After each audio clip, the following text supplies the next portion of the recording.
Okay, good afternoon, everybody. Today is September 12th at 6 p.m. and I will call our Diamond Head Kapahulu St. Louis Heights meeting to order. Yeah, and for everyone, apologies about the setup that we have in Pakihale. I think you guys have done a pretty Got the good. meeting started. Hold on, sorry. Say it again. You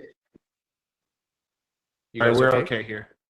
Okay, Yes. yeah, okay, so we'll get to that in a minute about our meeting schedule and location, but it looks like you've got a reasonable setup there.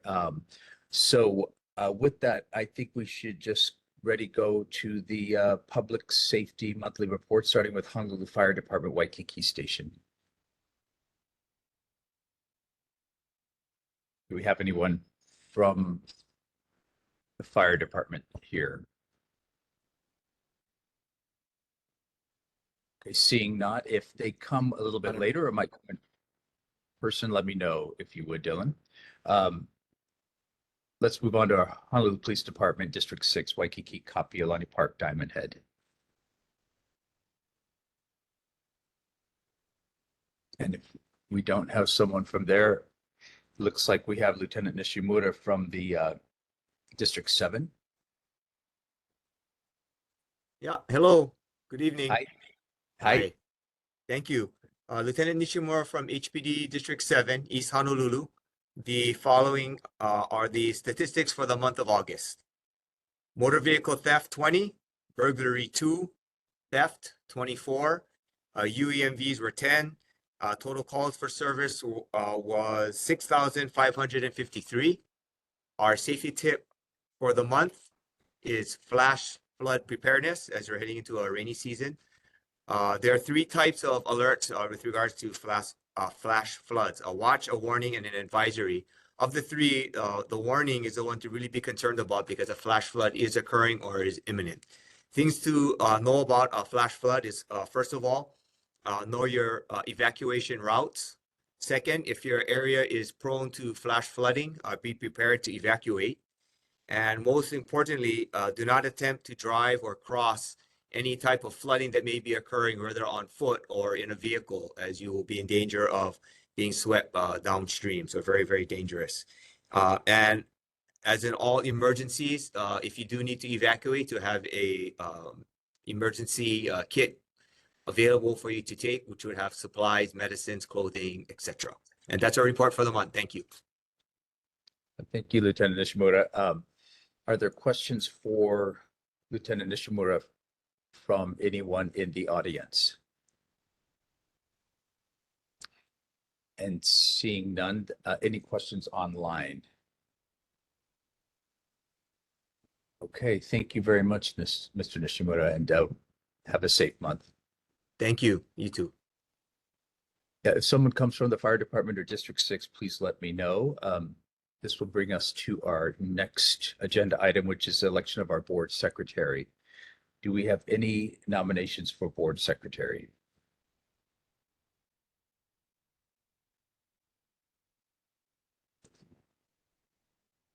And yes, Mr. Boydo.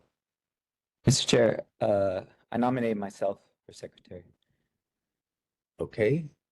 David Boydell, are there other nominations for secretary?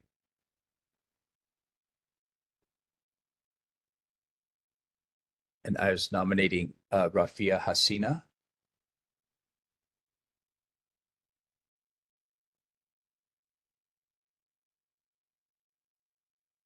No, I'm not ready this time. Okay, Thank you. thank you, Rafia.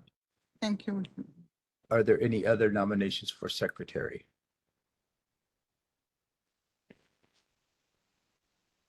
Okay, seeing none, then we have David Boydell, and I suppose, Dylan, if you could take a roll call on this? I move that nomination be closed, I suppose, and Dylan, if you could take a roll call vote on this?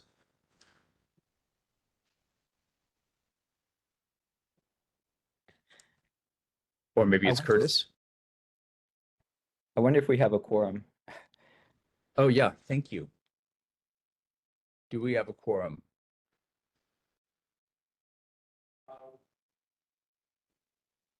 I see. Can we do a? in-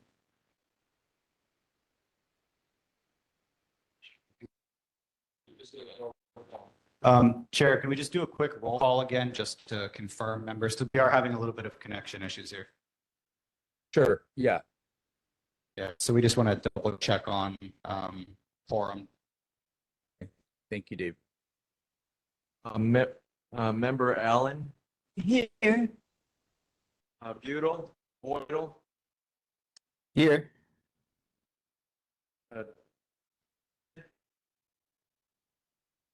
absent. Decker, absent. Hasina, Yes. here.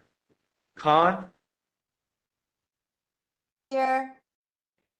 and Knight. Mattson. Mattson. Absent. Murchie, Here.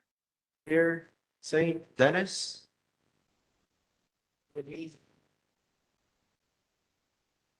Absent. Velasco. Absent. Welch. Here, Welch, okay. Oh, that's all. Here. Wong. Bruce, member Bruce Wong. Absent. Member Linda Wong. Absent. Chair, member four. We are 8 members present.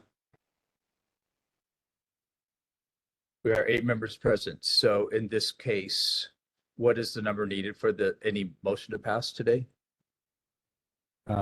Based on seat, so it would be someone needs all 8 right now. Okay. Thank you for doing that. Then, since we have a quorum, then let's go for a vote. If you do by voice.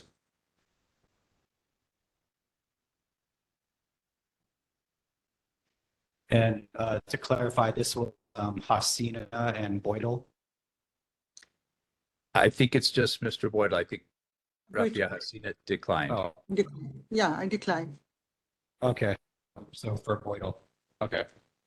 So motion is to elect member Boydell as secretary. Okay, for Boydell for secretary. Just please state Boydell for, if you're voting for Boydell for secretary. All right, Alan. Boydell.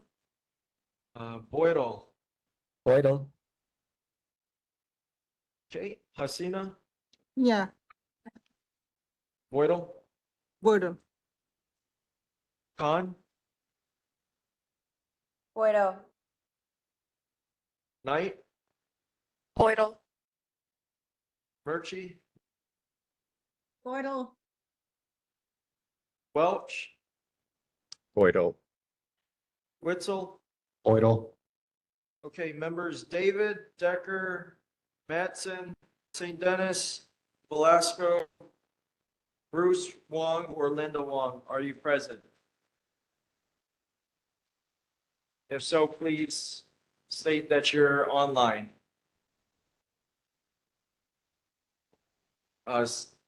Okay, seeing that member Boyle has received 8 votes, the motion passes to elect him as board secretary. Congratulations, Mr. Boydell.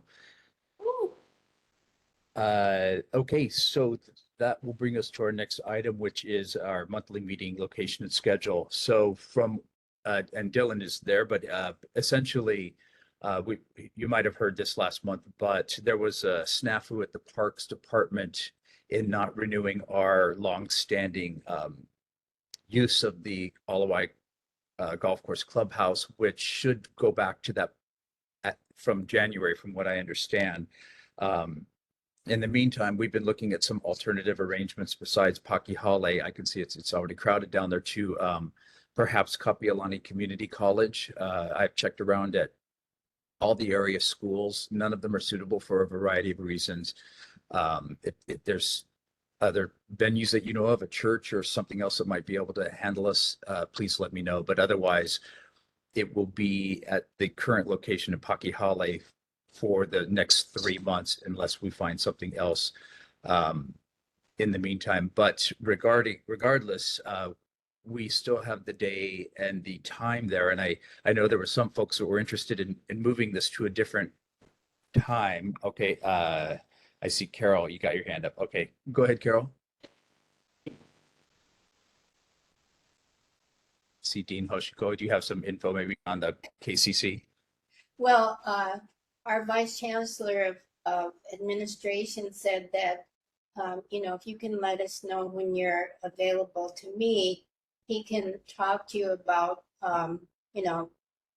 possible arrangement to hold the meetings here temporarily, but he can go over the facility policy and Okay. so forth. Okay, so you Okay. can just, send that information to me, days and times you're available. Okay, thank you. I will follow up with him. So perhaps we may have a change of venue for the next 3 months and possibly longer. I mean, KCC would be a wonderful place to meet. Thank you for that, Dean Hoshko. As far as the day and the time goes, I think there was a desire to have our meeting possibly changed to be earlier in the month so that it would have some possibility that we might be able to weigh in on various city council matters and that sort of thing. The reality with that is, as we saw in a previous meeting, that even if we were to do that, we would have, a day or two turnaround time in some cases where it really would not, we wouldn't have a real time to get back on many issues and come up with some statement. However, because these meetings happen regularly and assuming that the city council has anything of import at least 3 times in front of it, as well as committee meetings and all of that, there should be adequate time to weigh in on issues of anything, especially those of import. But it may not make a difference as to the time that we have that. Plus, those meeting times and locations can change for the city council as well, as we see throughout the year. That as well, that the NCO office as well as Olelo have pretty tight scheduling issues right now, such that how we line up having a neighborhood assistant as well as Olelo, it's pretty constricted as the times that we could do that. So with that in mind, I would just suggest that we keep our current second Thursday at 6 p.m. monthly day and time moving forward for the foreseeable future. And with that, I'm happy to open that up for other board members to comments or questions or suggestions.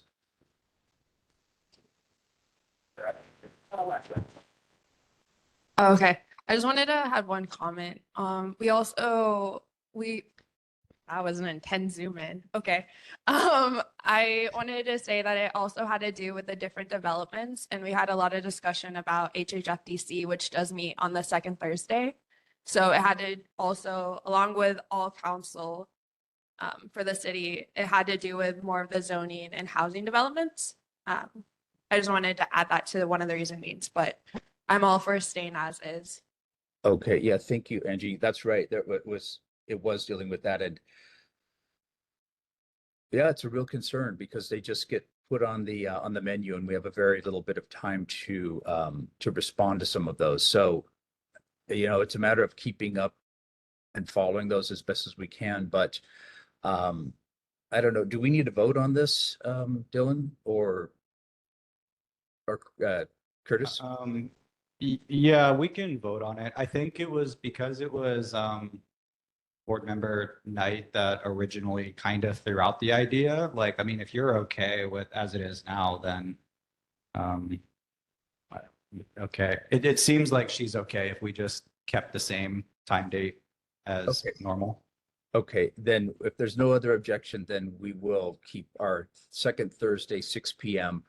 It'll be till further notice. It'll be at Pakihale unless we have a change. Look at the agenda online and see where that is when the agenda comes out in case we do switch to KCC. And it looks like from January, we'll have that as well. Oh, and My apologies. We do have a new neighborhood assistant. Welcome to Curtis Hayashi. So thank you for being with us, Curtis. And Chair, if we can just go back, we have a representative from HPD here now, it looks like. Okay, District perfect. 6. Thank you. Yes, sir, if you'd like to go ahead and give us a report from District 6.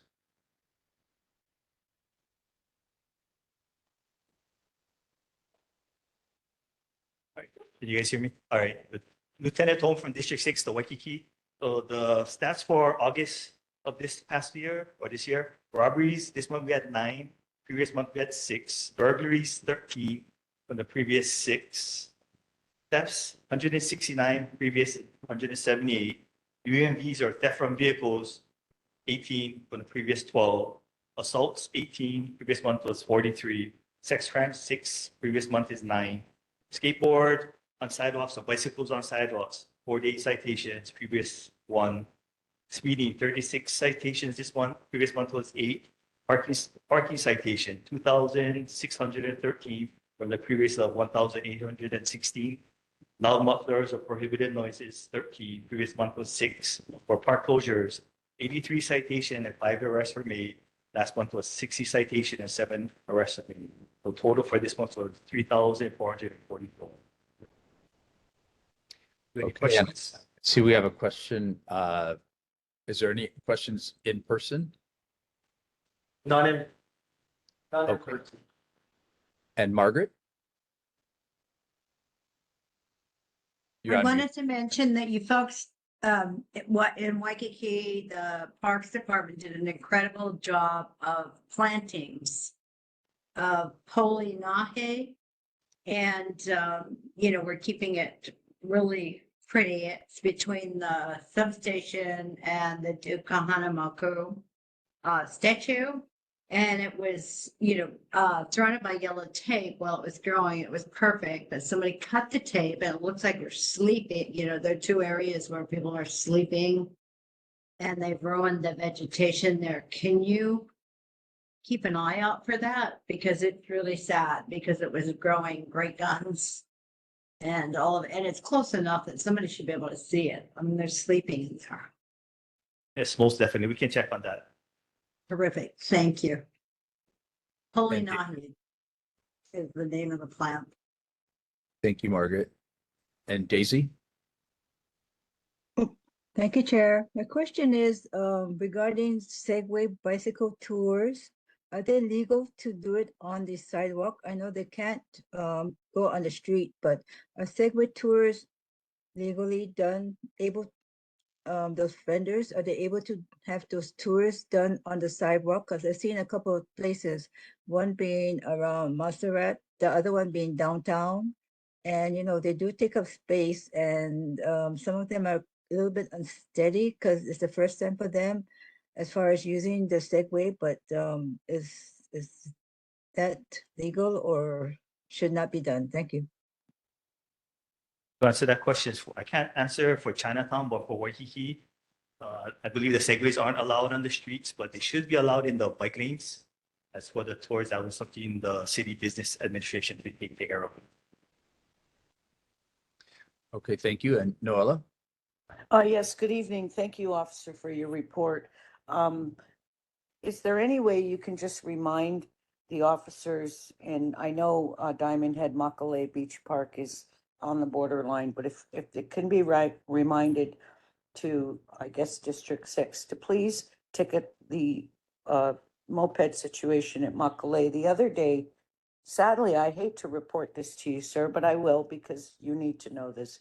I watched 2 of your officers and 2 of the patrol cars go down there. There was 15 mopeds right there. They were up on the sidewalk and they were in the grass along the wall and then down at the front. And they walked down there. They walked over to the picnic table and then turned around and walked right back up the path and got in their cars and drove away. So I just wanted to let you know about that, sir. And if you could please remind them that they need to ticket these, they are motorized vehicles. And so that's what I just wanted to let you know about. I don't like snitching on these guys, but I think it's important for the overall health of the Honolulu Police Department. Thank you very, very much for your time. All right, we can pass it on to the District 7 officers. Okay, thank you. Are there any other questions or concerns for District 6? Someone in person?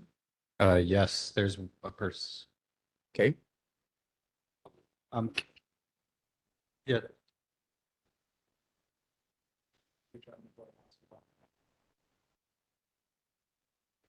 You know, people park, we have residential area. And there's people that park over 24 hours. Is that allowed? No. What I would suggest, if you see a vehicle parked for more than 24 hours, you can actually call 911, let them know it's a non-emergency. They can send a police officer to address that complaint.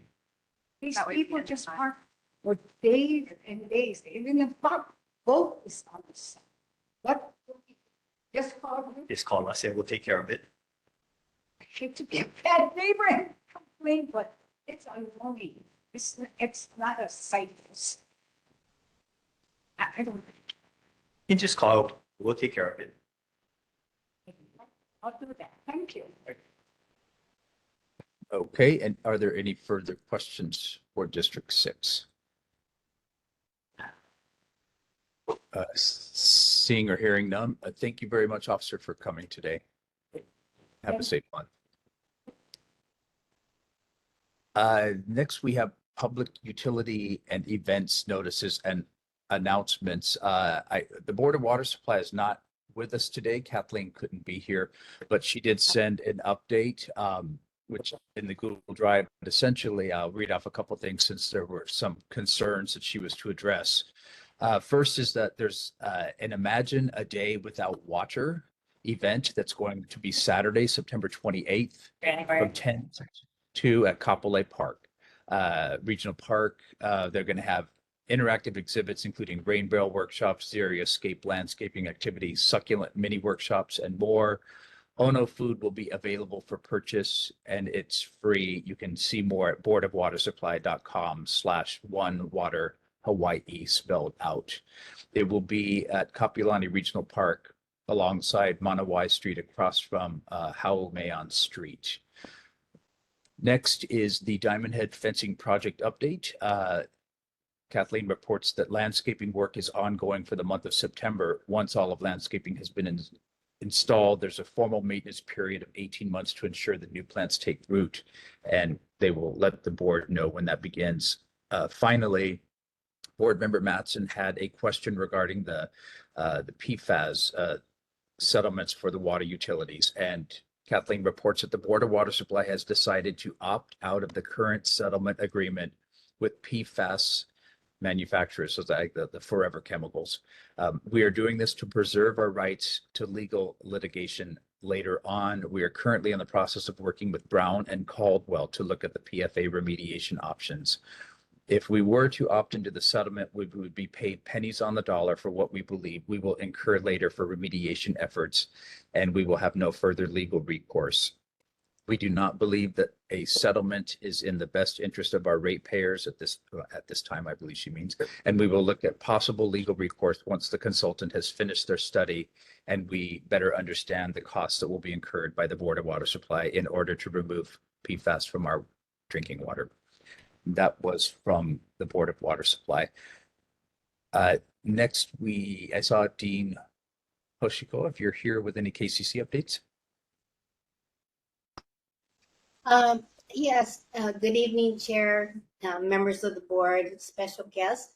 I did want to share with you that everything is on schedule for the Culinary Institute of the Pacific, and as far as I understand it, the restaurant is scheduled to open sometime in March. And prior to the end of this year, the Innovation Center should be complete. I also want to let you know that Kapiolani is very pleased to see so many students actually back on the campus. And we're very fortunate to have a number who are very civic minded, and they are volunteering, Winston, you'll be happy to hear this, to work with the Diamond Head State Monument Foundation and DLNR to help with some restoration work, and they'll be doing that over time. Several students have signed up, and a faculty member who helps grow seedlings of indigenous plants. They're doing that as a class, and so we're contributing to the beautification of Diamond Head. I also, as a final note, wanted to let community members know, if you haven't heard the noise already, the sound already, the Taiko Center of the Pacific is back on campus and offering Taiko classes, anywhere from tots to seniors. And we also are running more community interest classes. We've got hula, taiko, Oli classes, Zumba, and many more. We were focusing a lot on workforce development, but we're back in the business of doing community classes. And that's it for tonight, Vincent. Thank you, Dean Hoshiko. Can you drop in a link for those community classes in the chat? If you could, when you get a chance to do I'll that. put the, I'll put the site, our website. Okay, and are there questions for Dean Hoshiko? I don't see any in person and online. Noella, you've got a question? Yeah. Hi, Carol. It's me, Noella. I'm so happy about this. I love the fact that they're, it's gonna be back again. I grew up in, at the Cannon Club. I went to a couple of weddings there and had a lot of fun. So I'm very excited about this. But my question is, as someone who went to Kapiolani Community College, or anyone out there, will there be a hiring fair for the service workers in the restaurant, at front of the house, back of the house management positions? Will it be open to the alumni or the general public, or how's that going to work? Thank you very much, Carol, for all your hard work. Oh, yeah. I'm sure, the restaurant is actually going to, with Roy Yamaguchi at the helm as the director, he will be hiring positions. I'm not quite sure how that is going to be done. I'm not sure that it'll go through the university hiring process. It isn't going to be necessarily a class running it, even though there will be students working in the restaurant. So there will be positions, and I'm sure that those will be announced. I'm not sure what all the positions are going to be, but just watch for it. And as I hear more, I'll share that information with all of you. Thank you, Dean. Okay, and if there's no other questions, we'll move on. Are there any event notices, announcements like fun runs or the like that someone has to bring up to our neighborhood? I did not get any this month that I remember, but okay, not hearing any. You can bring those up also under community concerns, but wow, we're having record time today. I guess September's a slower month. So for our community concerns, I know that there's specifically ones about the bus route, but why don't we do community concerns that are not about the bus at this point, if there are any that people want to bring up, and then we'll move to the bus route ones, because with that we can move straight into the mayor's representative, and I believe what Mr. Krucky's here, as well as Roger Morton from DTS. So with that, are there any community concerns that are on in person that are not bus related? Okay, and if you could state your name, that would be helpful. Yes, aloha. I'm Wayne Swan. I'm the president of the Diamond Head Ambassador, and there are concerns and questions from our community on the status of the Dillingham Fountain. Thank you. Okay, and we can, I think Mr. Krucky can address that when that time comes. Are there other community concerns that we have in person? Seeing none, I see Karen Awana online.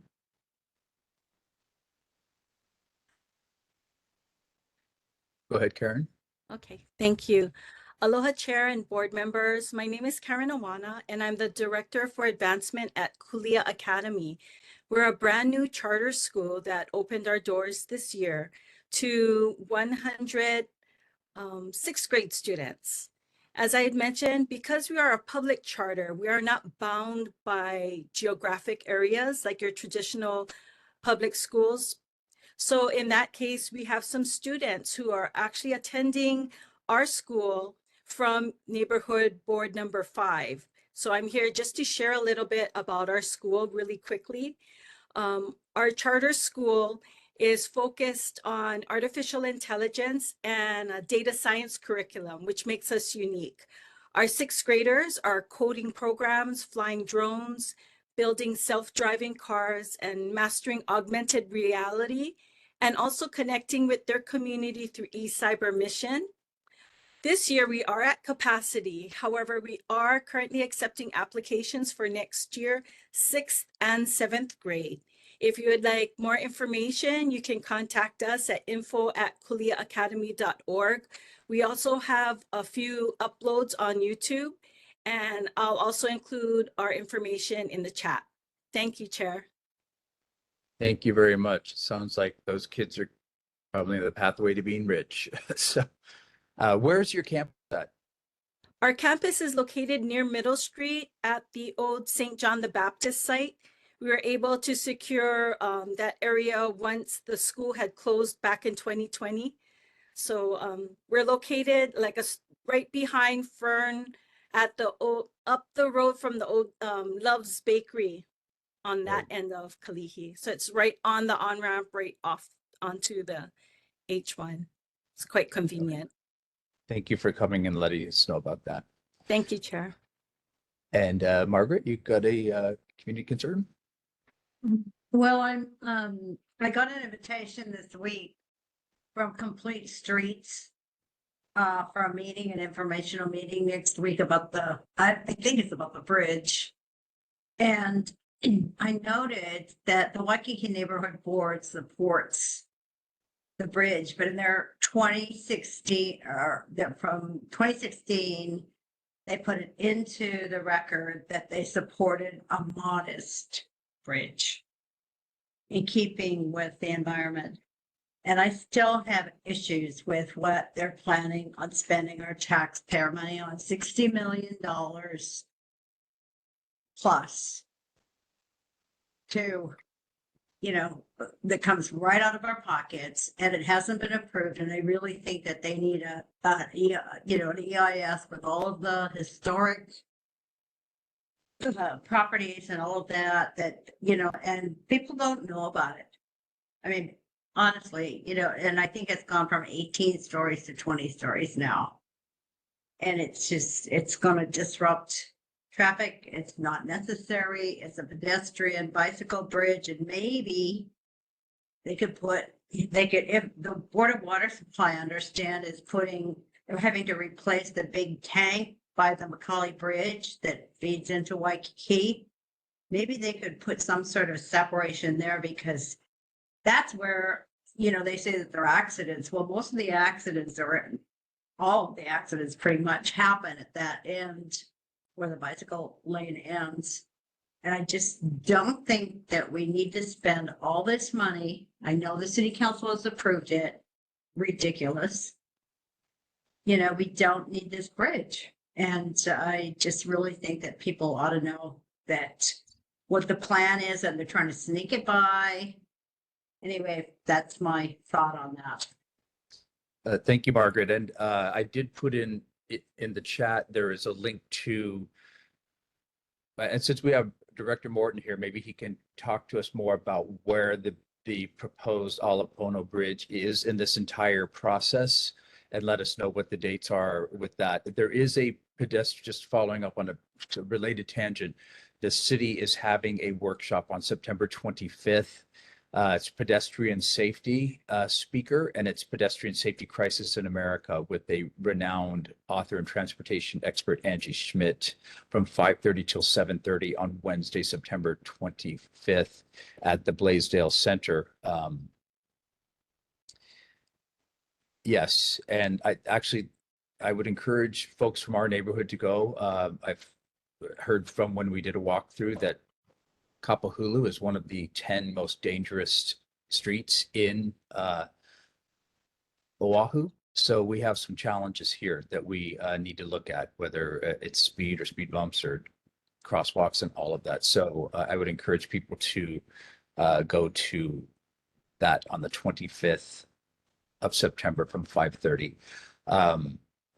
With that, I see Daisy, you got a question or comment for Yes, community thanks. concerns? Yes, thanks, Chair. On the same line regarding Vision Zero projects, according to Daniel Alexander of DTS, Kapahulu is slated for additional raised crosswalks or other implements, one being on Mokihana, one on Herbert, and maybe one even by Rainbow Drive-In, or maybe down by Kanaina. And I told him it's a tricky thing because there are already traffic islands on those areas, those corners. So I don't think the driver will be appreciative to have a traffic island and run into a raised sidewalk. I'm sure that's to help lower the speed, but I hope someone from DTS could explain, because they're trying to get some funding for these projects. So if someone from DTS can come and explain, because it's going to affect our area. Thank you. Thank you, Daisy. Yeah, and since we have Mr. Morton here, Director Morton here tonight, perhaps he could relay that to have the staff come out and give a comprehensive presentation on what DTS has planned for the neighborhood. That's the first I've heard of that. Are there other community concerns aside from the bus tonight? Seeing none, I know that we had a couple folks that had given information, or might ask Amanda to help supplement that as well from Tommy Waters' office. But is there anyone there in person first with any other community concerns, and if not, about the bus route changes on Alahea or other bus concerns? Juanita, did you happen to come?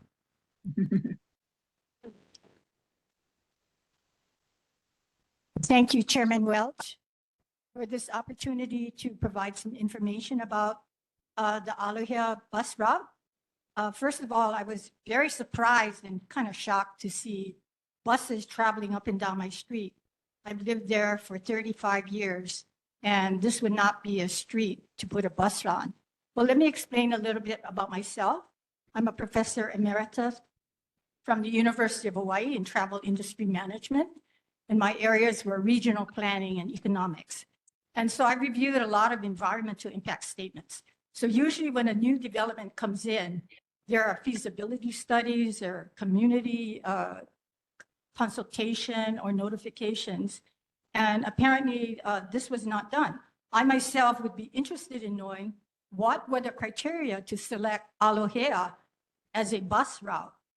And secondly, I'd kind of like to know whether any of the community factors were considered if there was a model used, such as safety considerations or the width of the road. Are there criteria for a bus route that involves the grading of the street, for example, or the width of the road? Surely this must be part of it. And finally, if you're putting in a new bus route, what are the benefits versus the costs? Because if you're going to put in something new now and without consultation of the community, surely you are perceiving benefits. So what exactly would these benefits be? Normally, it would be increase in ridership, which would increase revenues. But that's not really apparent because you can't use existing ridership because it would be cannibalizing the other routes. So you would have to do some kind of assessment about how many new riders would add to this. So my main concern is not here to address that. I realize the route has already been chosen, but I'm here really to protest. And because I've lived there for 35 years, I have witnessed, because my house is right at the top of one of the deep dips. And so on the second floor, I can view everything. I have seen everything. I've seen head-on crash. I've seen accidents involving motorcycles, cars, side swipes, and a lot of automobile parts lying on the street. And thankfully, it's not human parts, but that's a concern. I think that the street Aloha is deceptively dangerous. And that's because it's not apparent. It looks, I took a better look.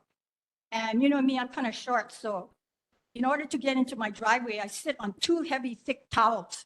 So it increases my line of sight so I can see over that bump.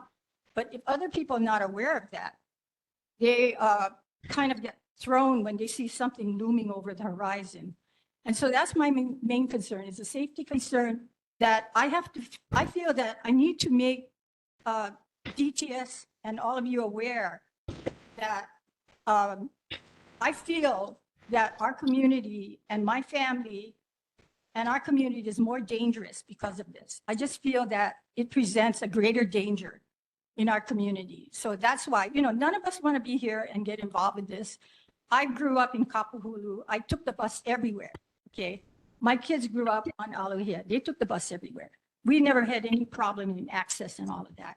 You're trying to increase access. We have easy access to the existing bus routes. I understand you're not taking any bus routes away. You're just adding. So if you're going to add something, you need to tell us what are the benefits, okay, as opposed to the cost that we as a community feel. And that's why I think we're going to have a great deal of people and support to really look at this matter. And I think that we need to be heard regarding this because we were not consulted. And as far as I'm concerned, I took planning at the Wharton School in Pennsylvania. One of the first lessons we learned was consult with the community.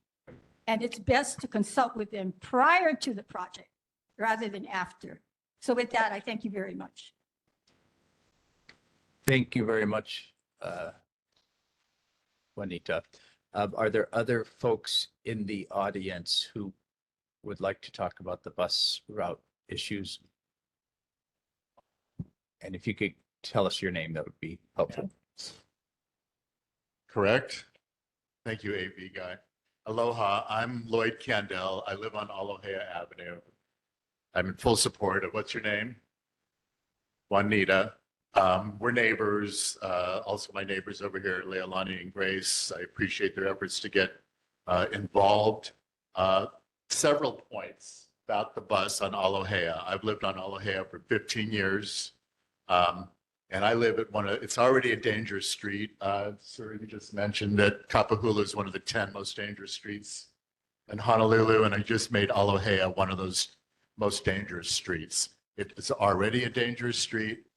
People get off of 6th Avenue, and then at 6th Avenue becomes Aloha, so they still have a freeway speed going. We also have lots of students on their way to KCC on mufflerless mopeds. That's a whole other issue. Noise and motorcycle guys on the weekend. But the point I want to make, and I think the city should consider several points actually. One, we weren't consulted. I agree with that. I don't know what the protocol about that is, but what is the benefit? And I think it's you've created a high risk, low reward situation. And when I say high risk, I'm talking about there's going to be lawsuits because people are going to get hurt with this bus barreling down. Where I live on the Mackay side of the street, right at the top of a bump, just as it starts to slope down. It's an adventure every day just backing out of my driveway because people park on the street. It's a blind spot. I have to have my wife or a neighbor help me get out of my driveway. And now it happened just on my way to this meeting. There was 3 cars parked right on my street, right in front of my driveway. And to back out, I had to have my son help me as the bus came barreling down on its way to Palolo. I could barely get out of my driveway. And the bus was barreling down. I'm not aware of any speed signs on the street. So I think it's a high risk, low reward situation that's going to lead to lawsuits. And for specific examples, one day when my son, this is several years ago, was parked right in front of our house. Because the street isn't striped as well, and there's these blind spots, people come barreling down the middle of the street. And then somebody, to avoid a head-on, as they come over the blind spot of the hill, swerved and just sideswiped his car. Several other people have come just to visit, come out and their rear view side door mirror is off. Like Juanita said, there's lots of car parts on the street at all times. Several other things. Since I've lived there, I've seen the street repaved several times, but never striped. There's a double yellow stripe up at the top by Makapu, and it ends right there at the first street. Maybe it's McCorriston cross street. It doesn't continue down the street, so people don't know where to be, left or right. The street is not that wide to begin with. And then we just woke up to, without any prior input from the community, 2 bus stops and buses on our street. They're also putting bus stops on the Mauka side of the street, which is very dangerous because there's no sidewalks. It's a very busy, active street. There's a wonderful farmers market on KCC on Saturdays that I walk to. And I see lots of people every day, mornings, afternoons, running, walking, both sides of the streets, bicycling. I've seen somebody in a wheelchair on the Mauka side of the street just trying to stay off the road.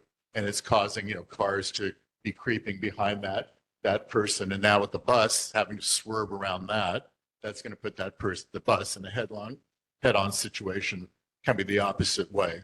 So I'd like to advocate for, one, what is the protocol that this is just happening without any community input? Is there any consideration of the liabilities? And again, I'm going to keep saying it, high risk, low reward of future lawsuits of people getting hurt and suing the city and county and the Department of Transportation. I don't know if that was taken into consideration. Why is the street has never been striped? And because it's become this kind of raceway, I would like to advocate for speed bumps. So those are my concerns, and I appreciate the forum to express them. Thank you. Thank you, Mr. Candle. Are there any other folks in person or online who would like to testify on this matter? I will. Let's see. I see someone there, but I can't see your Charlene. Chair, go there ahead. is. She's going to the mic. Oh, okay. I'm sorry. Wait a second there, Charlene, if you would, and we'll finish the folks in person. And if you could tell us your name, that'd be great. My name is Sulan Kamakavivo Ole. I'm a resident of Aloha Avenue. I live on the Mauka side of Aloha where there's no sidewalks. Just today, when I picked up my granddaughter from school, about 2:45 today, as I was behind the bus at Diamond Head, it was bus number 249. I followed the bus and the bus was literally speeding. I had my granddaughter. I was like, hurry up, take a picture of the bus number and of my speedometer. I have a picture of it. I was not the one, I was driving. She took the picture. And by the time she took the picture, it was about 35, but the bus was driving 40 miles per hour on a 25-mile, it's a safety issue. I grew up on the Kaimuki side, because we're considered Kaimuki. I witnessed a passenger getting off of the bus on Aloha and Hayden. He was in a wheelchair. There's no crosswalks, and he crossed a busy street. Another one, there's an elderly lady that catches the bus on the corner of Aloha and Hayden, and she's literally slow moving because she's elderly and probably ailments, but she's walking very slowly, and it's a safety issue because she's jaywalking. There's no speed bumps. There's no sidewalks, blind spots coming over, going down towards the Eva direction on Aloha Avenue, by 9th Avenue, I believe, going up. People coming down, they don't hug who's not familiar with the area. They don't hug the right-hand side, so they're driving in the middle of the road and people coming up. Just about a month ago, there was an accident in front of my house. A guy got sideswiped from a lady. He was gonna turn down on Hayden and she swiped him and he literally, his car did a 360 and ended up on our side of the property. Just that, you know, there's kids in the area. My kids are grown, they're all adults, but still, it's, you know, we don't have sidewalks. There's a bus stop on the corner of Aloha and, is that 10? Aloha and 10? Yes, on Aloha and 10th. And, you know, it's a safety issue. There's gonna be bound to be a pedestrian accident, and then what are we gonna do? Okay. Thank you. Thank you very much. It's important testimony. And I see a couple other folks, if you would let us know who you are and proceed with any comments or testimony you have.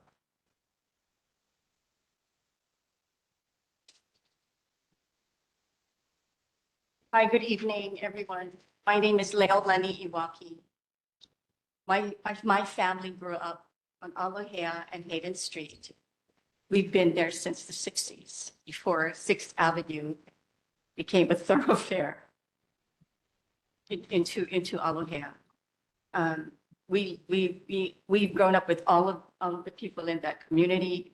We know everyone there, and we're getting to know them again, actually.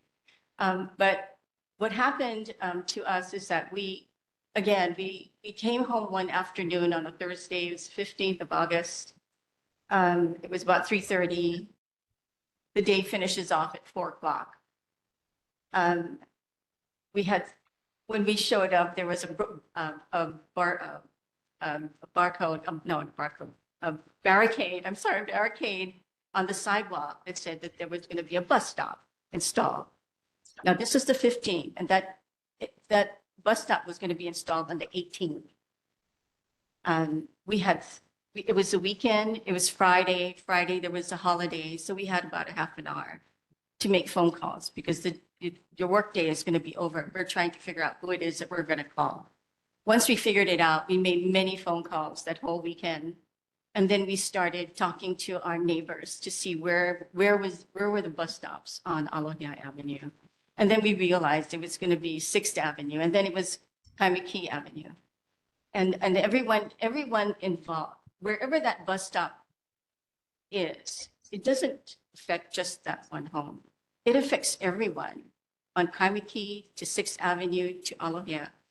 Like you said earlier, it's a very busy street. I mean, streets, those, you know, people come off of 6th and it's a thoroughfare. It goes right through 6th Avenue and into Aloha and up to KCC.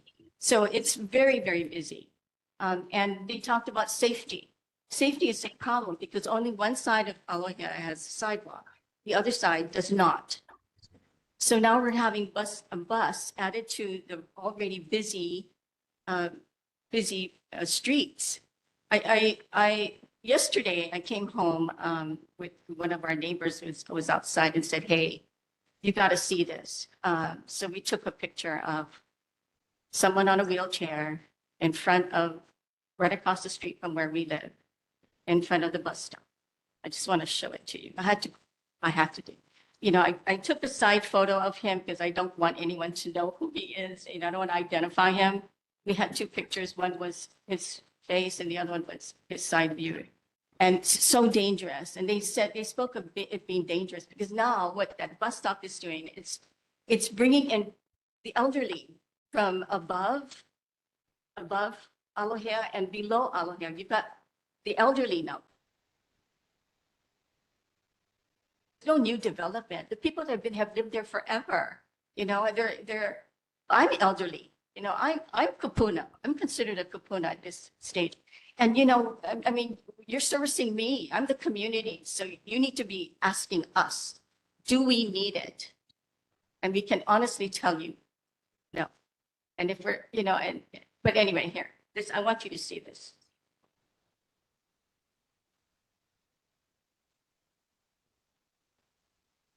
He's on the street. There's no sidewalk.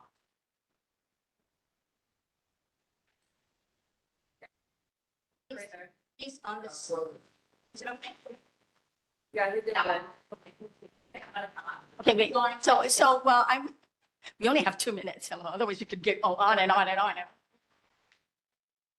We've been there since the 50 years.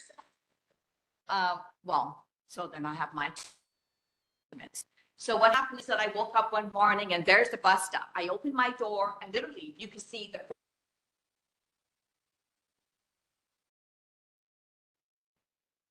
bus stop is. Not only did the city of the state take my privacy, they took my peace of mind. I have anxiety. My daughter works at Queen's Hospital. She gets called in. She goes out late. She comes home late. So now I can't sleep because I'm worried about her and people coming off the bus stop. Now, how was I notified? I wasn't. But according to the invitation, they said, sent you a letter. What letter? Because you see, we went to the office, my sister and I. I said, if we had the letter, I wouldn't be here after the fact. I'd be here before the fact. And we went. My neighbor next door didn't get a letter. The neighbor across from me didn't get a letter. The neighbor took side. What's the purpose of this? They said, community service, right? To service the community. So what do we mean? Let's kill the whole Aladale people and save the other 500 people? I mean, literally, that's how I feel. But, technically, I just feel anxiety to think about these people just coming off the bus. I had somebody coming off the bus with me on like my fence and just staring into my yard. So how am I supposed to take them? Right? How do you like your privacy? How's about we put a bus stop by your parents? How's about that you have young adult females, and you have these grungy people coming off the bus stop, and this is what they're seeing, right? Do you think that my husband is at some point is not going to say something? Do you think I'm not going to say something if my daughter walks out? I'm the mother bear, and I'm going to take care of my child, and I'm going to take care of my niece that's there. But this is, you just wake up and plop, here you go. No asking, no nothing. Who cares about where people are going to park? We have adult children. Where do you think they're going to park? They park on the outside. I have my neighbor. Now they take away all that, and now I'm in combat force. This is what the state did, and the Department of Transportation did. They put me in this combat force that I got to fight with my neighbors, and we've been there since like I was 3 years old. I'm fighting with my neighbor. This is crazy. Then the Department of Justice said, okay, well, let's move there. So I started to think, because I said, I'm going to hold you folks liable. If anything happens to my family, that happens to my daughter, because you basically put this bus stop right here. And it's not just my house, there's other. Maybe if everybody feels what I feel, you'll understand that this was done incorrectly. Nothing. Where was the assessment? Did somebody come down and evaluate busy street? I live on the most busiest corner. It's Aloha and Hayden. Hayden is a thoroughfare. It goes straight down, and people just.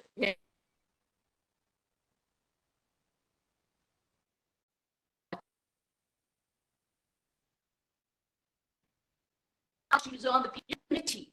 My whole Aloha and down the other street for all the communities. But no, all the people we spoke to, no one received a letter. I don't know. Maybe it's stuck in the postal area. I have no idea. So here we are after the fact. Now it makes no difference because I would have been here even sooner if I had this letter.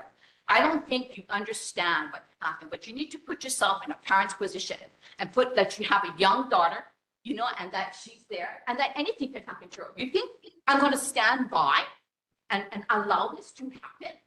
And then if you think about when the bus comes, I've been watching the bus. You only get one bus, 1, 2, none. The most I've seen was maybe 6 people since it's been up, 6 people coming in. Other than that, there's none. And of course, because the bus is going vroom. Like, why have a bus? And why do we have a bus? We have a bus on Kalakaua, we have a bus on Campbell Ave, we have a bus on 9th and Kilauea, and we have a bus on Y-Line. And all these 50 years being there, my parents buy us, if there was no bus, why do we need the bus? But we plop it there. Let's just choose here. Take pictures, crop it, but nobody assessed anything.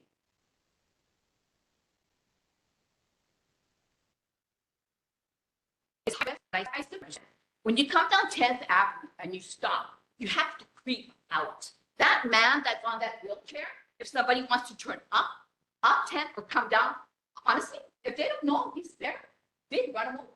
I don't think you folks understand that. That tells me nobody came to assess anything.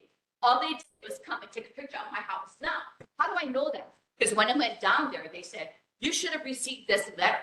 Oh, really? I didn't receive it. So my whole thing is, a lot of the people here too are here because we all oppose for this bus route 200. So, and I know there's a lot of you that came tonight for this, and they're all sitting down and they want us to speak, but it'd be great if I say, raise your hand. I want everybody to raise your hand if you oppose it. Come on, raise your hand. That tells me that these are the people that are in this area. And guess what?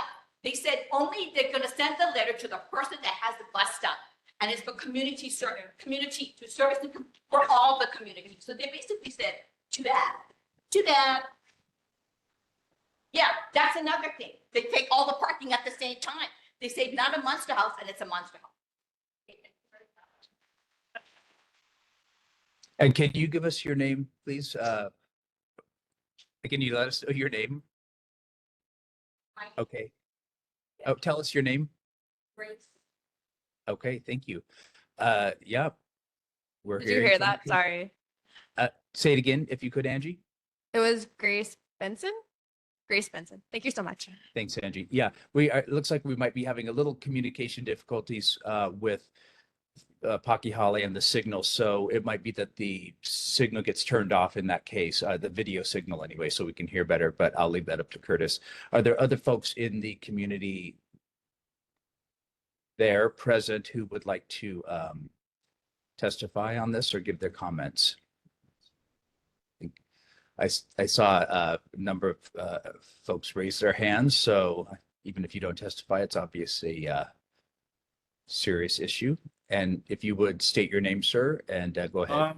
My name is Vernon Kim, and I live on Aloha.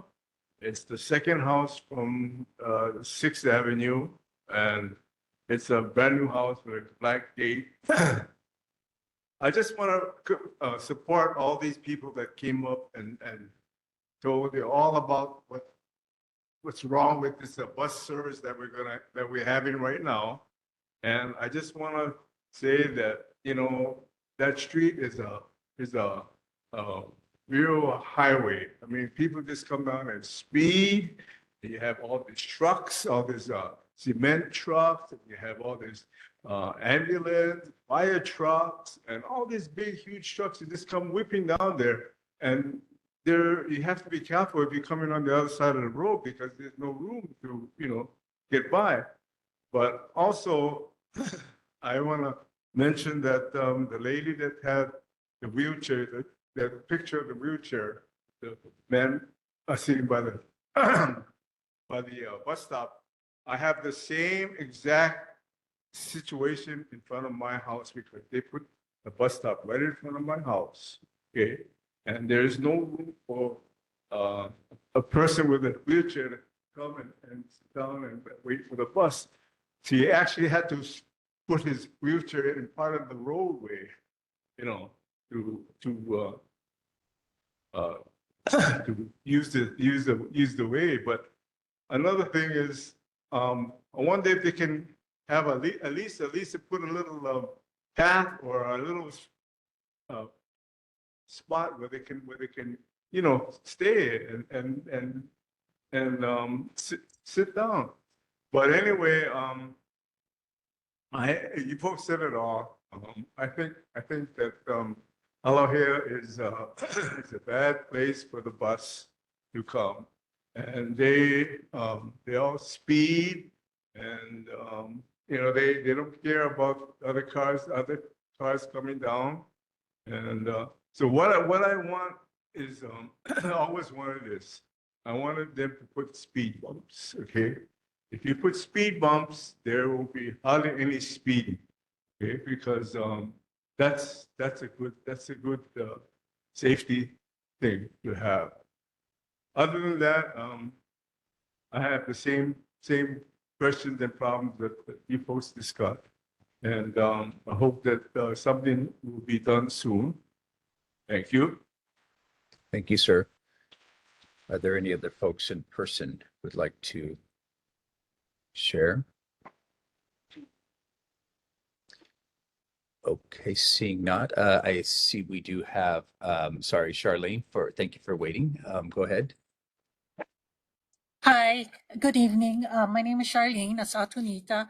I'm also, can you hear me? Yep. Yeah. Okay. I'm also a resident on Aloha Avenue. And I guess I want to know if there's going to be more bus stops added on Aloha. And secondly, I think, like we already have like a parking space issue. A lot of the residents are unable to find parking on the road. So, just having a bus stop takes away, the parking spaces for residents. And I know safety is the most important thing.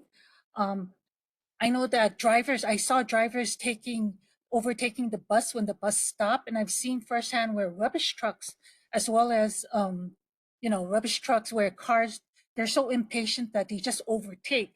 I'm just afraid, it's like a accident waiting to happen. And I myself, when I stopped on, to turn into my driveway, and if I went any faster, there was a moped right behind me. And if I went any faster, she just cut right in front of me. And if I went any faster, I would have hit her. So is there any way that we can reroute, like the Palolo Valley bus to utilize the Campbell Avenue? Because they have a lot of bus stops there. And instead of, coming through Aloha Avenue, just go and utilize Campbell Avenue. So those are my questions. Thank you very much. Thank you very much. And Daisy? Thanks, Chair. I rode the bus 200. The amount of passengers going to Palolo is like normal of when they had the bus 9 that went to Palolo Avenue, which is great. It goes deep into the valley, comes back. As soon as it got down to where Kaimiki High School is and goes up Kaimiki, which is a slope, there's only 2 or 3 of us riding the bus. On top of that, the bus driver has to make a nice right-hand turn on a slope that has to maneuver itself around the big traffic island at that corner. So there's a lot of issues. It's not only bus drivers, but it's also other passengers and other cars and vehicles around that area. So I don't understand why they had to choose Kaimiki Avenue, which is a slope, and turn at that particularly large traffic island, which makes it dangerous. And then as we were going towards KCC, the bus 200 on the other side came around, and there was barely enough room for both buses to maneuver. So I don't understand why the city decided to change the 200 to go to Palolo. They should have just left number 9 as is, because a lot of passengers do take it to go on Kapilani, then into Palolo Valley. That worked out just fine. Aloha is not a good place to go, because I agree with the passengers and people that live there. It's not fun to have accidents happening every day or someone getting run over, especially kids. So the city should take that particular route back and change it back to the 9. Then it will serve a lot of problems, especially safety issues. Thank you. And Daisy, if you could just clarify what difference, just generally, the 9, the street that 9 ran on.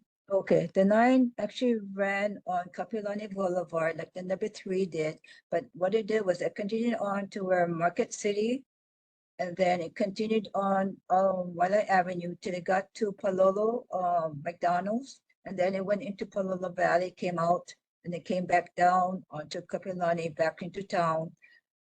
This is just a diversion. Very few people will catch it in Waikiki.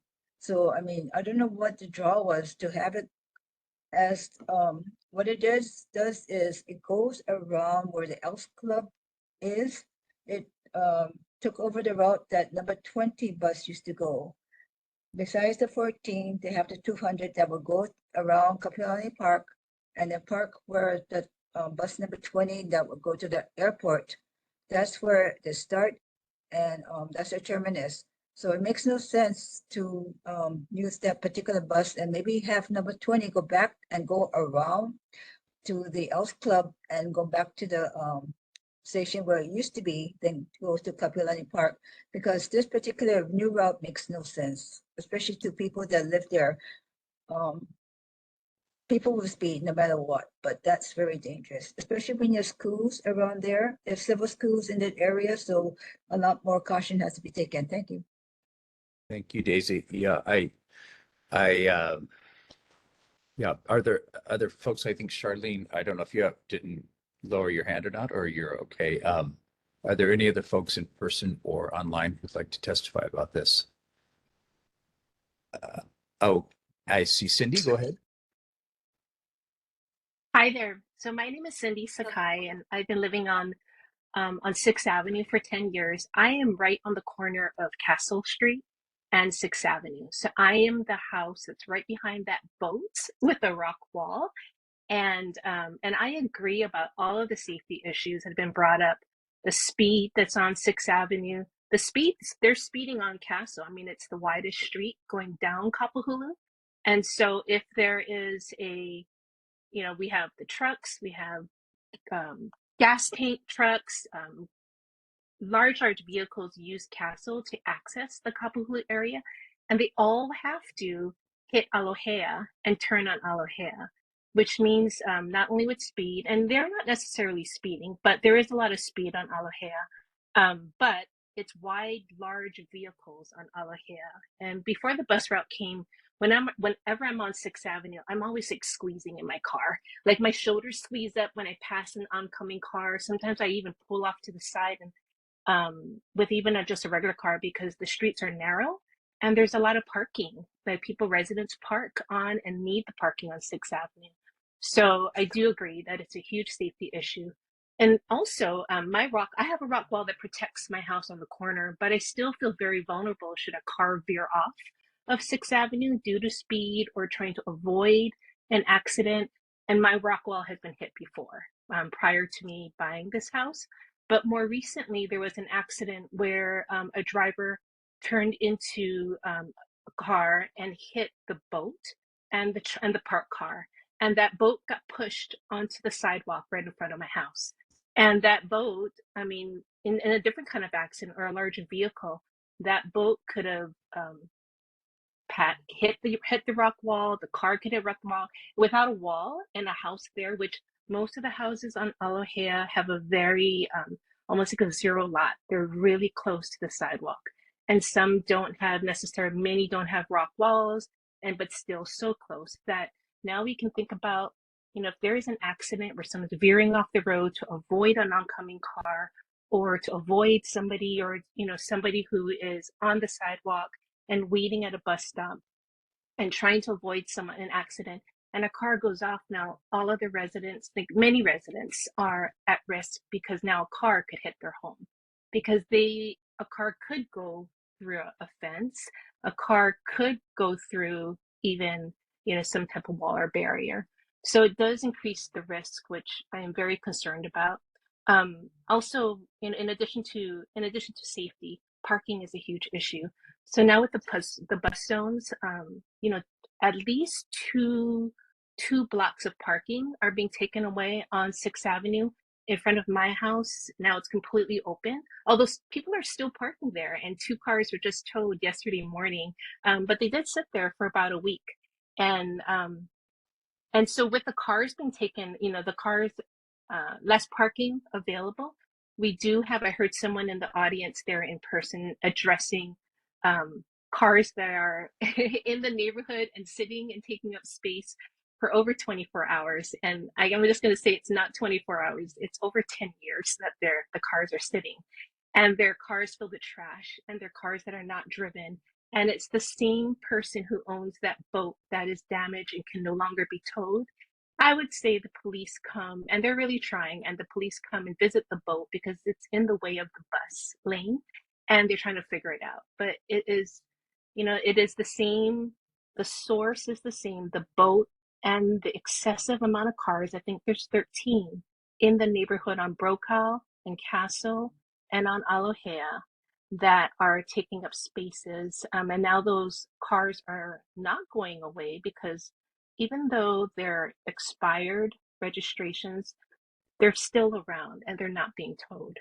And so that means those cars are being forced to there's so for the residents who do need parking, who have paid, $1 million for their homes and paid good money for their homes, they can't find parking, and their guests or visitors can't find parking on the street because now not only is there's less parking space, but then there's also unenforced rules and laws and practices that really should be enforced with the neighborhood regarding almost like abandoned vehicles. So with the bus route coming in, it does create a domino effect that does, I think, require other city entities, for example, like HPD, or to work more even tighter concert with each other to make sure that the domino effects are managed and mitigated so that it doesn't lead to added consequences and negative impact by the bus route. Okay, thank you, Cindy.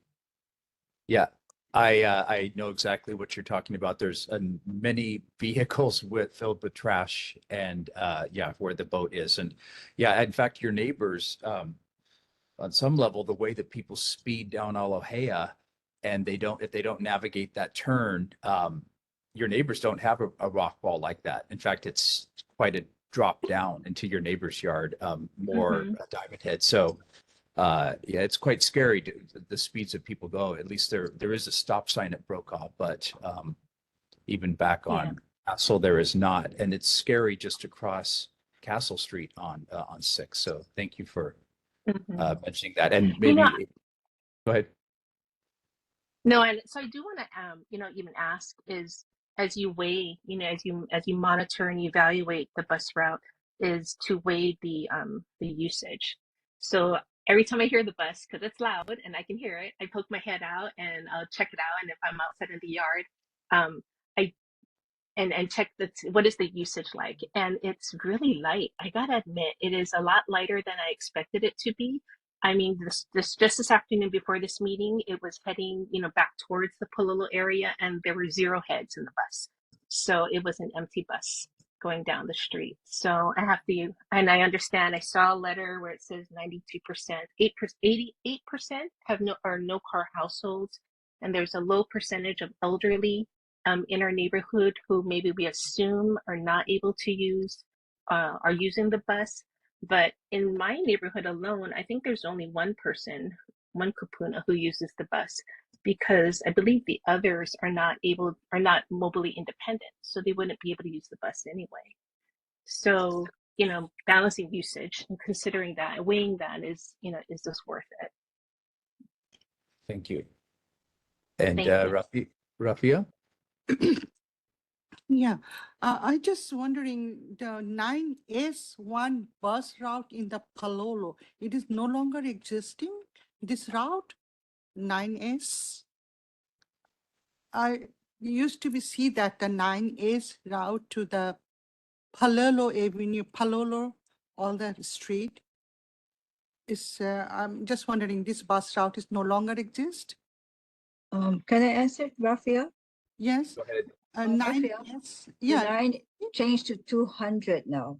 It goes into really? Pololo Valley. Oh. So you have to catch it by the Mhm. Pololo McDonald's, Oh. like regular, but it Yeah. goes back to Waikiki. It doesn't go up Kapilani Boulevard like before. Oh, I see. That's why I saw that. So I It's a wondered very, if very, it's having the different. Yeah.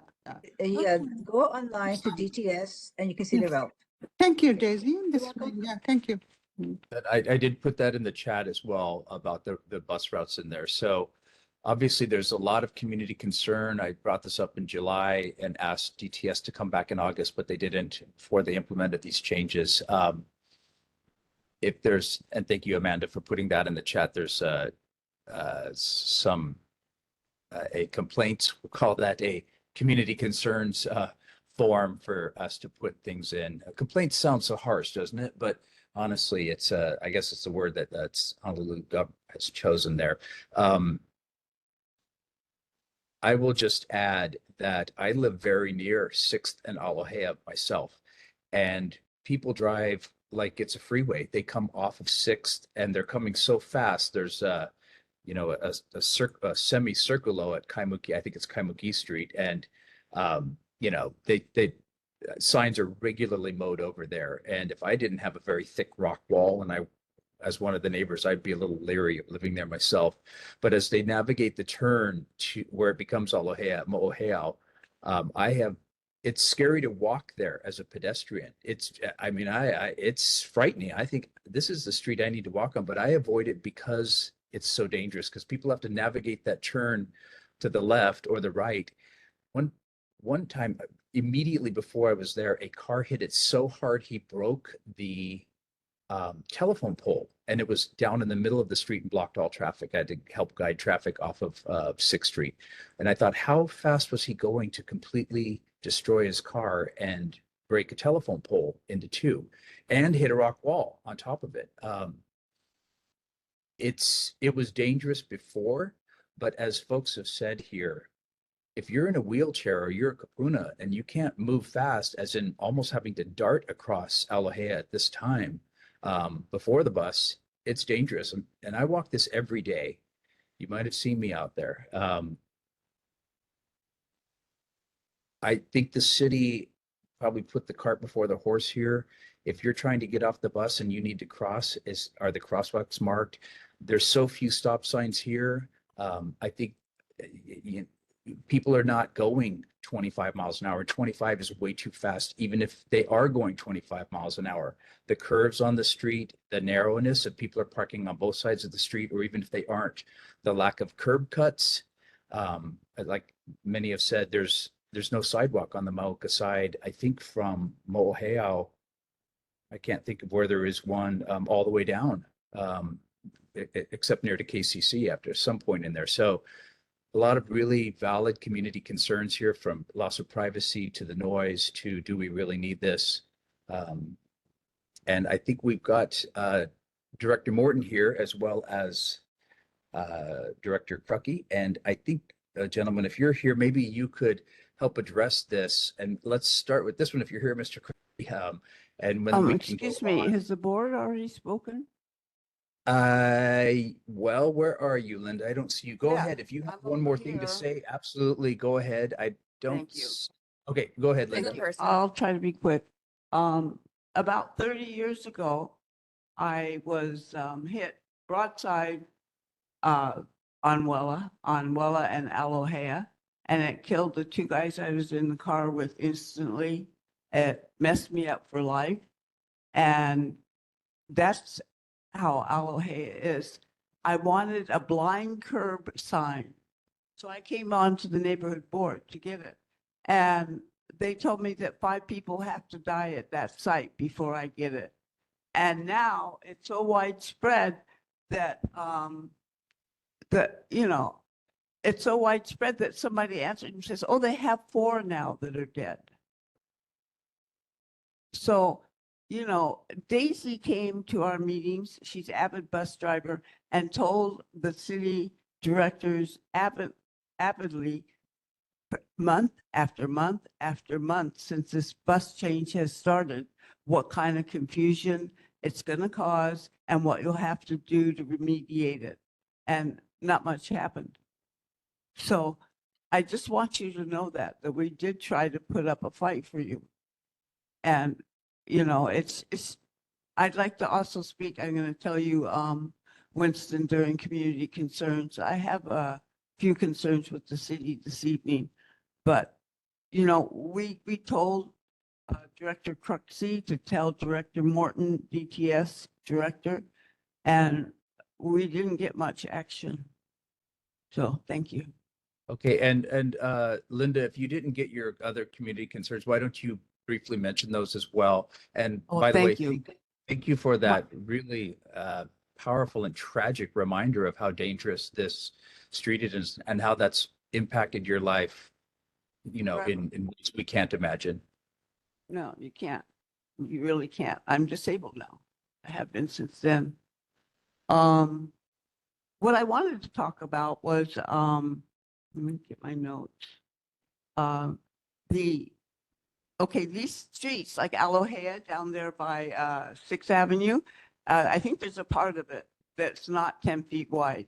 And what they do is they get, maybe they'll explain it, but I don't know if they'll cover it. If you have complete streets, then the feds will pay for it. So I think this whole thing stems a lot from the density of our communities now. All this housing, everybody split your lot into 4 different places so 4 more people can live there. There's too many of us all in one spot. And instead of going up, I think we need to go out. And I've been saying this for years at the Department of Design and not Design and Construction, DPP.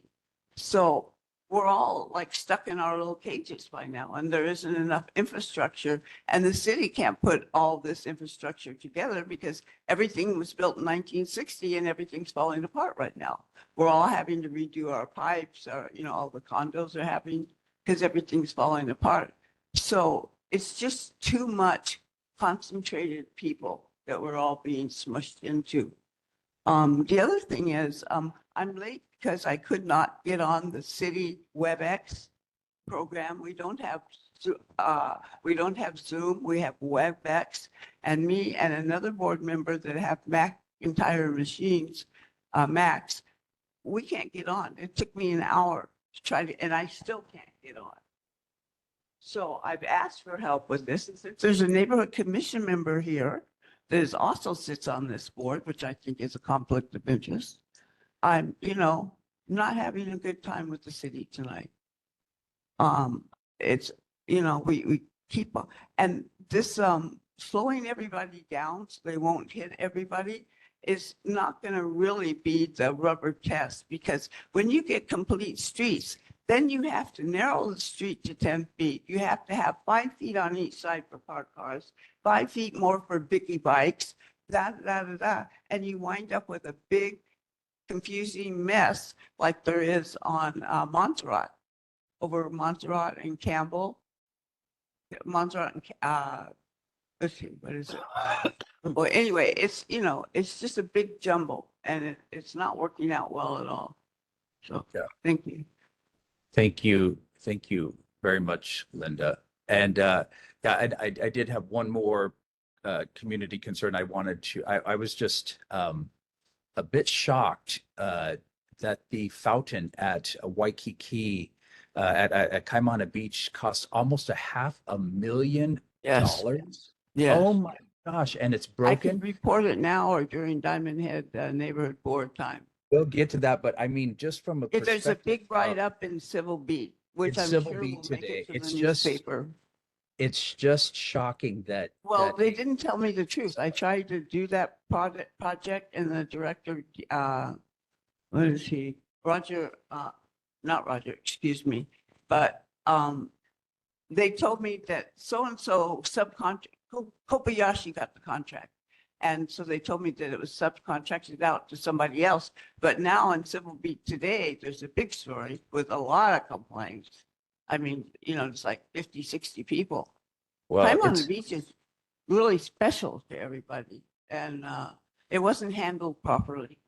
by Well, the city. I think our director Krucky can probably address some of this, but it was just kind of shocking to read that, because how much does it cost to put in a pipe with some drain? Not Anyway, $500,000. $500,000. Yeah. Anyway, well, with that, I will ask Director Krucky to come, and thank you very much, sir. I think you are probably in the house. I don't see you there, but you might be standing right there. I have all the papers on it. I have big notebooks full of information on it. Okay, and I will invite Director Krucky to go, maybe go in reverse chronological order if you like, or if you want to address the other issues first before the Alohea, that's fine too, whatever you like, sir. Okay, thank you. Anton Crucky from the Department of Community Services. We do have Director Roger Morton and his deputy here tonight. I know at the last meeting, I was hearing your concerns, and they're not things that you can just write an answer to. And so I thought the best way for you guys to have the most honest dialogue was to have the director here. Personally, he couldn't come in August that the chair asked for it, but I worked to have him here. Let me get through the other ones real quickly. I think your point is really good. And on with Roger, he can talk about the bus, obviously, which is on a lot of people's minds tonight. Also the Alawai Bridge and the rumor about the CO2 poisoning for bus drivers, that he can handle those. And so that actually gets me through most of my list. I would remind everybody that there's a lot of good information in the mayor's monthly newsletter that he puts out, and it covers a lot of different subjects. You can go online and get it. There's copies here on the desk. It covers a myriad of subjects that may be of interest to you, and then you can follow up. So I won't go through every subject that's on there, but sometimes it's in your neighborhood, sometimes it's in other neighborhoods as well. There was a question about the ENV working on the sewer lines, and the response I got on that, where they were complaining about the work on the sewer lines, ENV says they're not doing that work. It's a private road. So they kind of disconnect from that one because they're not doing any sewer work on that road. Bus route change. There was a request for the Honolulu Fire Department to come in and give you reports on actions, and they respectfully request that you can go online and look at that information. So if you go on the Honolulu Fire Department's website, there's a myriad of stuff you can do. You can do hotspots, you can do fires. You can also input information to them so that they can check things out that you think are of concern. So they ask you to go to their website, and it'll chart it. It'll do details. I went to look at it when I read this report, and it's pretty good. If you have trouble navigating that, though, you can always call me at my office or email me, and I'll try to help you as always. There was a question about ENV and the trash trucks, whether or not they're going to go electric. And right now, none of the trucks are electric, so they don't have any in their fleet. They are looking at it, and they are evaluating it. But right now, their main objective is to get enough trucks, because they're back ordered on trucks. The pandemic had a lot to do with that, and they're short on trucks. And so they have a couple more trucks coming in before the end of the year. But get older trucks, and there's a lot of maintenance on those, so it causes a lot of problems. But right now, no electric trucks. And the last one on my list was the beach. And you just talked about that, and I read the article in Civil Beat as well. I think my only comment that I make to you is I feel bad because I was sent with certain messages that were laid out that turned out that right now, it looks like there's other messages in there. So let's follow it up. We'll continue to look at it. I've even had some of your board members talk directly with Gene Albano, the Director of Department of Facility Management. So, we'll just keep on it and see what's right. It may not go back to a fancy shower, but let's see what we come up with on that. Well, there's never enough money, but that's, we'll see how that goes. Okay. That's all I had on my list. And I'd like to, as part of my report, introduce Roger Morton, who's the Director of the Department of Transportation. Roger.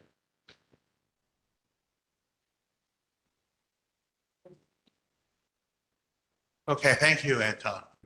I'm probably not going to dissuade everybody today, so I'm not going to try to do that. But please I don't want to offend anybody either in talking about this. First of all, I just want to acknowledge my staff that's here. And if I get into a crunch, I may call one of them up or something. But I also have my deputy, John Hucci, here, and the head of our public transportation division, Eileen Mark, is here too, keeping track of what all the comments, that we're here. I decided that yesterday, because I had Lydia, I got some message from you. I got messages from some of the other folks on this, and I felt that I had an obligation to come and listen. Primarily, just listen to what the community was saying, what the concerns were. I got them well in the letters that I received, and that's where it was. A little bit about me. I've lived in East Oahu for 56 years. I've lived in Kaimaki for a portion of that, not too long, not too long in Kaimaki, but mostly in Waikato. I'm a Kalani graduate. I got my education, my bachelor's was in economic, my master's is in community and regional planning. So I do have a lot of love for the planning profession and for what it is. I do have to say that, our folks did send out a lot of letters. We did make a presentation at this board in June over this. I apologize if people didn't get the word. Obviously, we could have done a better job of getting the information out. It is a tough thing to try to get information out. We do it in a number of different ways. We did write letters to, and I know that for a fact because I got writer's cramp from probably signing 200 letters that covered the extent of the changes that we made. But we made our attempt. So what I heard, and I from a Department of Transportation, my background, my professional background, I started my career ironically, with the Department of Transportation Services in 1974. So I've been doing this for going on 50 years, more than 50 years so far. And this will probably be my last portfolio will be to do this. Our concern for our paramount concern has always been safety, whether that is automobile safety. I heard a lot about speeding today. I heard some suggestions on how that might be mitigated. And we're all for that. That on this island right now, we're killing one person a week on our roads. And that's way too many. So far this year, we've had 30 deaths that we've had on our roads island-wide. Statewide, we're up in the 80s on that. So, clearly, our primary objective is to do everything we can, whether that's controlling speed through speed humps. It's possible that we could do that. A little bit about the bus. I was with the bus company for many, many years. I was the president for 15. So I know the lay of the land when it comes to mass transit. On an island-wide basis, we're carrying about 50 million people, including about 11 million seniors that we carry every year. And I saw the picture, and the other side of it for myself is we're providing freedom for those seniors and for people with disabilities that frankly have no other alternative but to take mass transit. That's the reality, is that people in those wheelchairs are going to be in their homes if they're not, if they don't have a way to get around. And we carry a lot of people in wheelchairs. We don't do it perfectly, but we do open up a lot of opportunities for people that are there. So that's just my take on that. Today, we would have run 75,000 miles of bus service on this island. That's an awful lot of bus service, and we run on all kinds of streets. We run on streets that are narrower than the streets that here. Why do we have this route in the first place? The purpose of the route really is to help us make a better connection from Kaimaki, from the Pololo side, to KCC. That was one of the prime objectives of having this route. Now, we will evaluate the route, and that's kind of one of the reasons I'm here, is because your opinions are part of our evaluation. Will be to take a look. The hardest thing in my job is to put a bus stop in front of somebody's house. It's always a difficult thing for us to do. But that's the reality of having a mass transit system. So where are we with this route? We put it in. It's been running.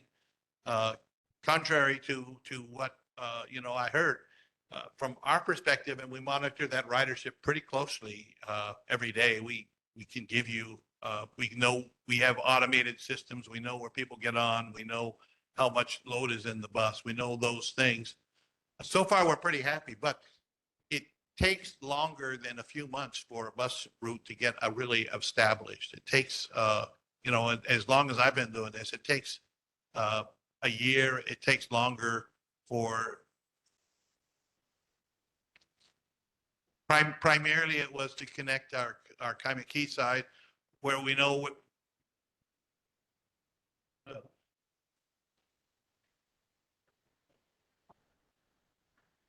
yeah.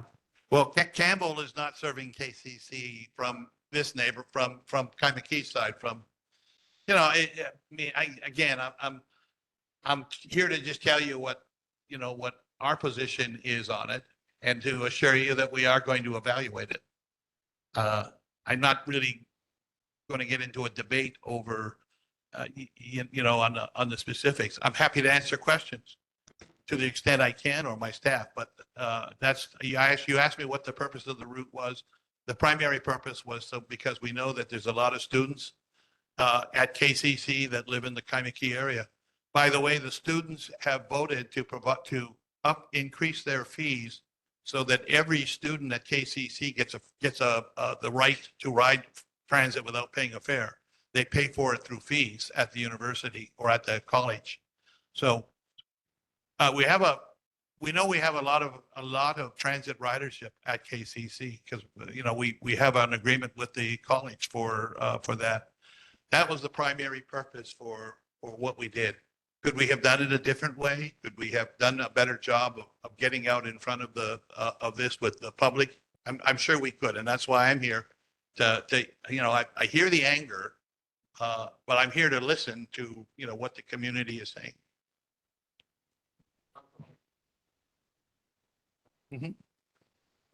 So sorry. So sorry. When you speak, we needed to be on the microphone for the online people to hear as well.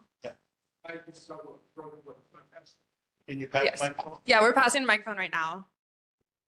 Can you also state your name and speak into the mic? I'm just a concerned citizen that lives on Alawea. You gave me all your background of your planning, your education and all that. But back then buses were narrow, Alawea wasn't as busy. And the question is, have you ever ridden that route currently? And did you guys do traffic studies to see whether the bus can actually fit without running cars off the road? Because I've actually seen a bus come over the crest by 8th Avenue and other hill, and cars aren't really familiar. And I've seen them go off the road. Yeah, swerve literally in the gravel. And I watched that, and that's my concern.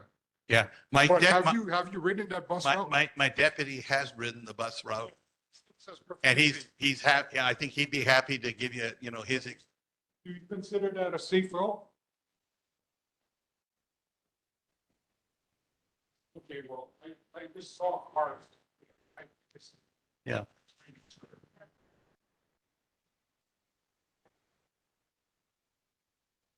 I'm sorry, I didn't hear that. I don't think anybody else did either. So sorry. Can you speak into the mic? Thank you for passing it. My friend here was just saying, and I agree that we're asking, have you ridden the ride? No, not you, sir. The gentleman standing up on the mic that has all those credentials that are fabulous, but that's a good question. Like, did you ride it? Well, we just started it. I have not ridden it, but I do have staff that have ridden it, and it's a large organization. I'm here because of the concern that I have heard from the community. And I've made sure that my staff has gone out and has ridden it. That's the way, you know, that's the way our organization works. Okay. I haven't ridden this particular route, but I've certainly, I certainly took a look at it in my automobile, taken a look at it. I've in my car. Yeah, but I have staff that have done it, so I think that's you know, yeah.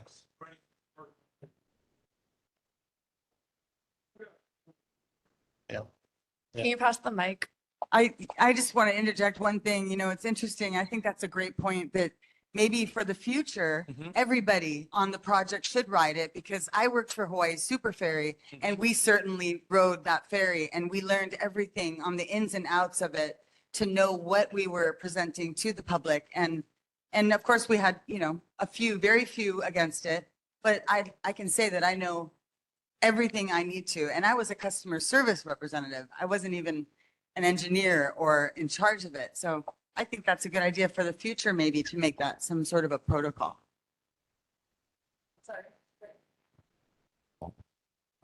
Hi, aloha. I'm John Noche. I'm Roger's deputy. And I just kind of wanted to speak a little bit to the process because it sounds like there are some questions about how the process happened. And in the planning process, when we did this, probably about, I would say roughly 6 months ago, I have to actually find that date. What we did was we looked at it on the map. We looked at the demography of the area. We looked at the ridership on 9S. We looked at other potential destinations we would want to string together. Route planning is kind of an exercise like connecting the dots in the most efficient manner. And I know one of the salient questions that everyone has here is why does the bus come up Kaimuki Avenue to 6th Avenue to Aloha? And I can be very clear about that. There's no mystery about that. If you are coming from Market City and going to KCC, that is how you would drive directly in your automobile. And a lot of times people don't expect buses to do that, but that's a lot of the things that make transit more efficient and more usable for our riders is when we can take direct paths to get, using city streets and city roads to string these destinations together. Now, the strength of this route, as opposed to when 9S used to just traverse Palolo Valley, is that it takes people from Palolo Valley and people who want to get into Palolo Valley, but it connects them to all the resources such as St. Louis School, Chaminade, the Times Supermarket, Market City, Kaimuki High School, and then takes them further to the KCC neighborhood. And then from KCC, we do have students that are trying to get down to work or play in Waikiki, and then therefore we do that too. So I just kind of wanted to talk a little bit about the process. So we put all of our planners, our bus drivers, our operations staff, our training department at OTS, and we put maybe about 26 people on board the bus when we did route tests to try it. The immediate litmus that we had was, could we turn around that roundabout at Kaimuki and 6? Before we even took the bus out, we had questions about that. We also did our planning team, we do a little bit more scientific things. We measured street widths. Aloha is roughly between 25 feet wide and 35 feet wide. So I'd say an average is probably about 30 feet wide, but the parts that we travel on are of that width. And comparatively, in other neighborhoods, like the bus travels with much more frequency on, say, Mo'oheo and Mauna Loa and 9th and Kilauea, but those streets are actually 20 feet wide. So, we do hear what you say about the center line. And I think after hearing this, we really want to investigate the potential of putting in a center line on Aloha. So really hearing all of this, it sounds like we have two issues. We have a speeding and a safety issue that existed before the bus came, and we can help you resolve maybe we can take in some of the comments we have on the bus and work on those two things in parallel, maybe a little bit of overlap when it comes to safety. Ma'am, I just want you to know I already wrote a letter to OTS, and actually the bus that you videoed was the one that I wrote on to get here today. So I know who the operator was, and she will be dealt with if she was found to be out of compliance. So we're taking care of it. Right. But I just wanted to assure you that we're taking care of that one, and that we can put out safety bulletins for Aloha. We can put down a slow rule and things like that. So, but absolutely, and I know that's what we hear, because the bus has only been there for 3 weeks, right? So, Yes.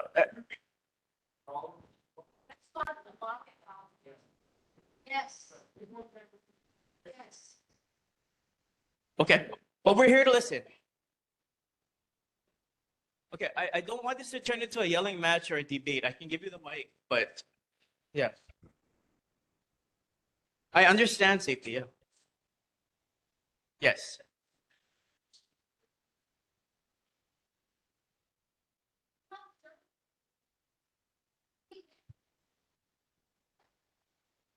Okay, does anybody use the bus in here? Okay, we have one. So that might speak to why you don't feel serviced by this. But we are surprised to hear, excuse me. I don't want to debate with you.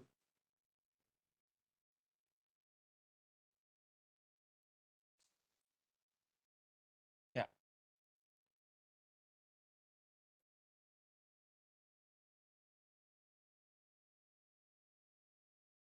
Well, right, but we have 1,054 people a day who are using this route. Yes. We can provide that data. Yes, stop by stop, we can show you. To Aloha. Ma'am, we can discuss this offline. I don't want to debate, but we have the data we can share.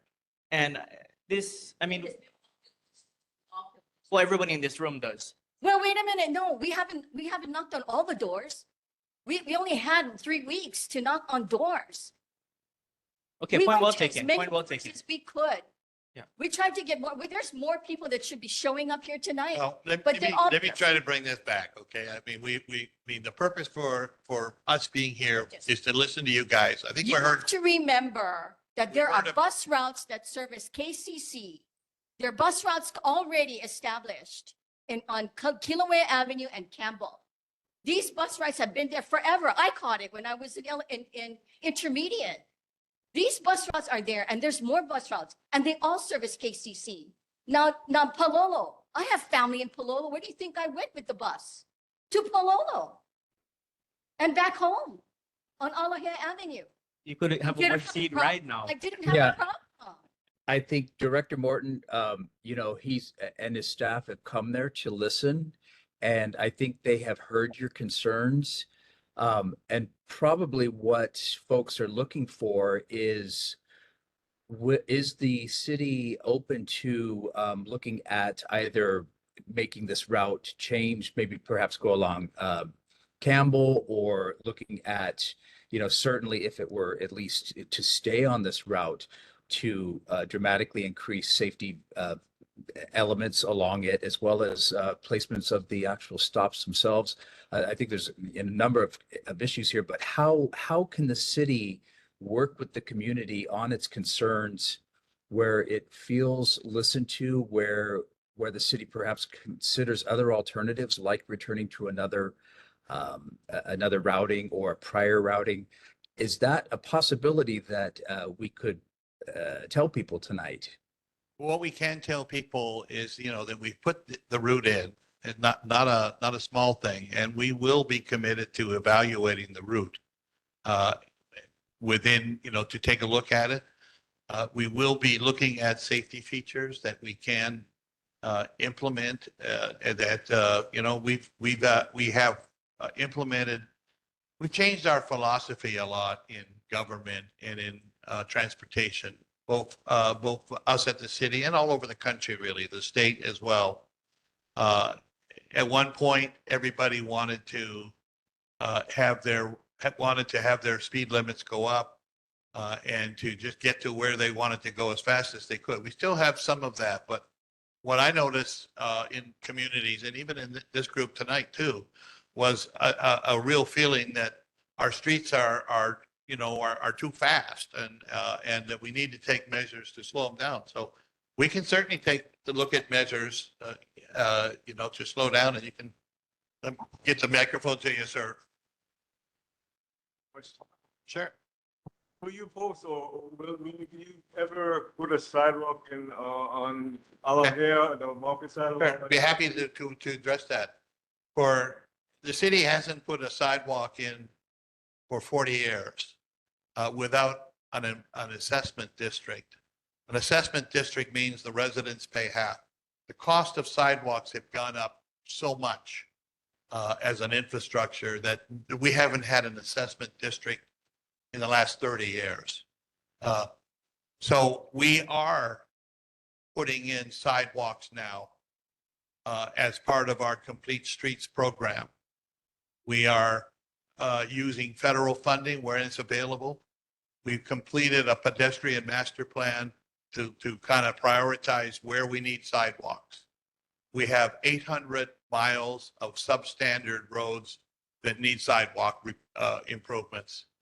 We are doing, I think, 7 or 8 locations right now. It will not be a short process because it's a priority ranking system right now as to where we put our efforts into it. We know that the cost of improving all of our sidewalks would be well north of $1 billion.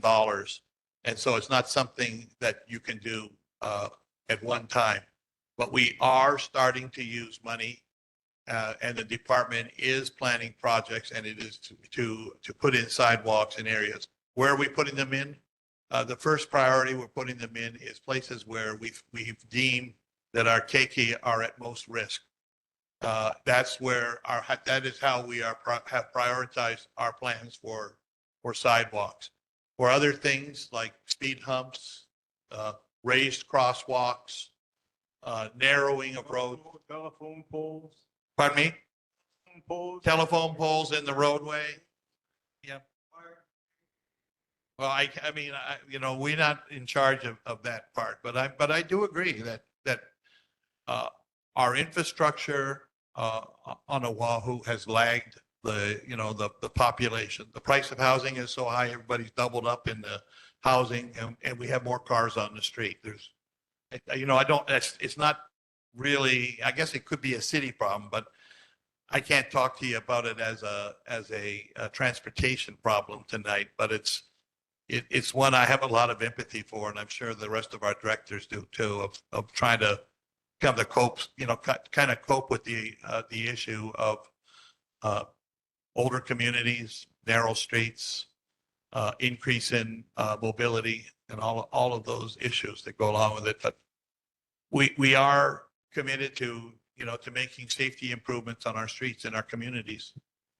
Director Morton, I know there's folks online that have a couple questions for you, but you said you had granular information about who is getting on these buses, exactly where. And is that something that we could look at and say, who is actually getting on this bus, on Aloha, for example? I know your deputy was there saying this is the most direct route. But there are other, of course, routes that go up. It must be Mo'oheo up to, along the hospital up near to KCC and others on Campbell.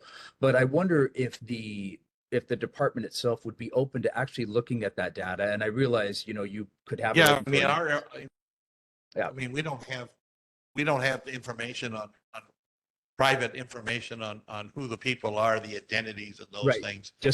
But what we do have is we know where people get on the bus route. We know where they get off the bus route. We count that on all of our bus routes every time, all the time. So we have that information, and I'm certainly open to sharing it with the community. Okay, and it may inform folks inside of DTS that perhaps this routing is not the ideal routing, and that we might look for some other ones. And I think that's probably what the community wants to hear. In the meantime, can we implement some immediate safety measures that would make sense, whether it's a relocation of certain exact stops on this before that time or those types of things? Well, we've made some stop adjustments already. And, those are things that we're part of our evaluation will be to take a look at the stops to see, are there particular safety issues with particular stops? If we do have, in a longer term, we can fix up stops so that they are better for everybody. We can have bus stop projects. We have an ADA bus stop program that we put money into every year that will put in a landing area, like a sidewalk, but a landing area so that people can get off. Obviously, what our first effort will be to evaluate the bus route and see if it's working. But I'm very much in favor of our kupuna that do it. I heard some comments that people were just basically anti-bus. They don't want their children near them. They're worried about their safety of those. Last year, we had a program with DOE where the DOE made available to every high school student a free bus pass that the DOE paid for. We gave them a discount, but they bought them. It was a parental consent program because some parents, they don't want their kids to be on buses, and I get that. But by the end of the year, we had 62% of Oahu high school students that had participated in that program. And I encourage that. I encourage our keiki to use public transportation and to become lifelong riders of it. So, I mean, that may be just me. Like I say, I'm certainly not the normal I don't fit the thing. But I think those are good things. That we do encourage our children to ride. Riding the bus is safe. Yes, once in a while you got a shooting. In fact, that's one in my 42 years with the bus company. That was the first time we've ever had a shooting. But is that a bus problem, or is that a different kind of problem? And we try to to solve the problems that we can, really honestly, and we're here to listen to you guys. And we will calculate that in the way we go forward. And could I ask Director Morton, and we sincerely appreciate you coming and listening to the community, because obviously this is a new emergent issue, and bus routes change and they can be changed back as well. But sure, could we do a perhaps a follow-up where we'll have time to do this in depth, perhaps with our safety committee, with Margaret Murchie calling a session and having folks from DTS presenting maybe some alternatives, gives enough time to look at the data that you've got and address some of these, where folks could come and hear some. Now that you've heard a lot, you're going to obviously go back to the office and talk about these things, but maybe we could do a more in-depth where you all have heard what the community's had to say. And I think probably most people, they're not so afraid of riding the bus as just getting run over by the bus or their cars or houses, or from traffic situations that are also larger DTS issues. And this, brings up a topic that this area would be a great pilot project for a Diamond Head safety zone, where we look at reducing speeding, traffic dangers, whether it's from the bus, cars, mopeds, whatever it is, where we look at this and have some real great community involvement. And honestly, I think this it's a good opportunity. But for right now, I think focusing on this one issue in our safety committee, public safety and traffic, with Ms. Murchie. And with that, actually, we have a couple points online, and I did want to get to the people here online because I know we have other things on the agenda to deal with. But Margaret, do you want to have a comment for Director Morton? I just have a question. You say that we don't have enough money to do sidewalks and stuff. How can you justify $60 million plus of taxpayer money for such an extravagant 18-story pedestrian bridge across the LOI? It looks like it's a slam dunk, and not many people know about it, and I just don't get it. $60 million of taxpayer money. Let me try to answer that, Margaret. And first, I did want to announce to the crowd that that we have decided to extend our consultation period, which we've had open for a long time for the bridge. We are going to extend it longer than what we had initially advertised. We are having a public meeting coming up. We changed our philosophy on the bridge from the exact bridge that we had, and what we have done is we've changed our management method of that. So we're going to go with what's called a design build concept for that bridge, which means that we will be looking at different alternatives for the bridge and different ways of building it, and different styles of bridge, and all of those things. And the mayor has decided to extend the consultation period for the public. The mayor supports the idea of a bridge. The mayor just wants to make sure it's the right bridge. Well, the Waikiki Neighborhood Board in 2016, and I think we did too, we supported a modest bridge in keeping with, the existing. And the Board of Water Supply apparently is changing out their big tank by the Macaulay Bridge. Why couldn't you just add alongside of it a pedestrian bike bridge? You don't have to Margaret, build you're a breaking up a fancy little bit. one with taxpayer money. It's ridiculous. And Director Morton, could you tell us what the timeline is then for the extension of the comment period, or when you're looking for the EA to be accepted or not, or, and all of that? Okay. You Sure. think you know? So let's go through the process too a little bit. I know there's been a lot of requests that we do an EIS instead of Yeah. what we have done so far is an EA. We may end up with an EIS.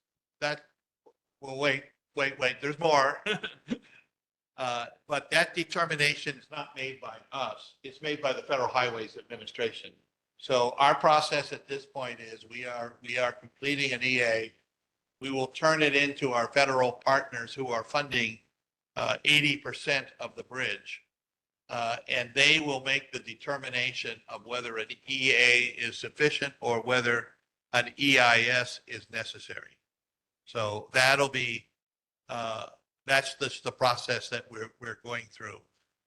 Now, having said that, we have put a lot of money and a lot of studies into the EA.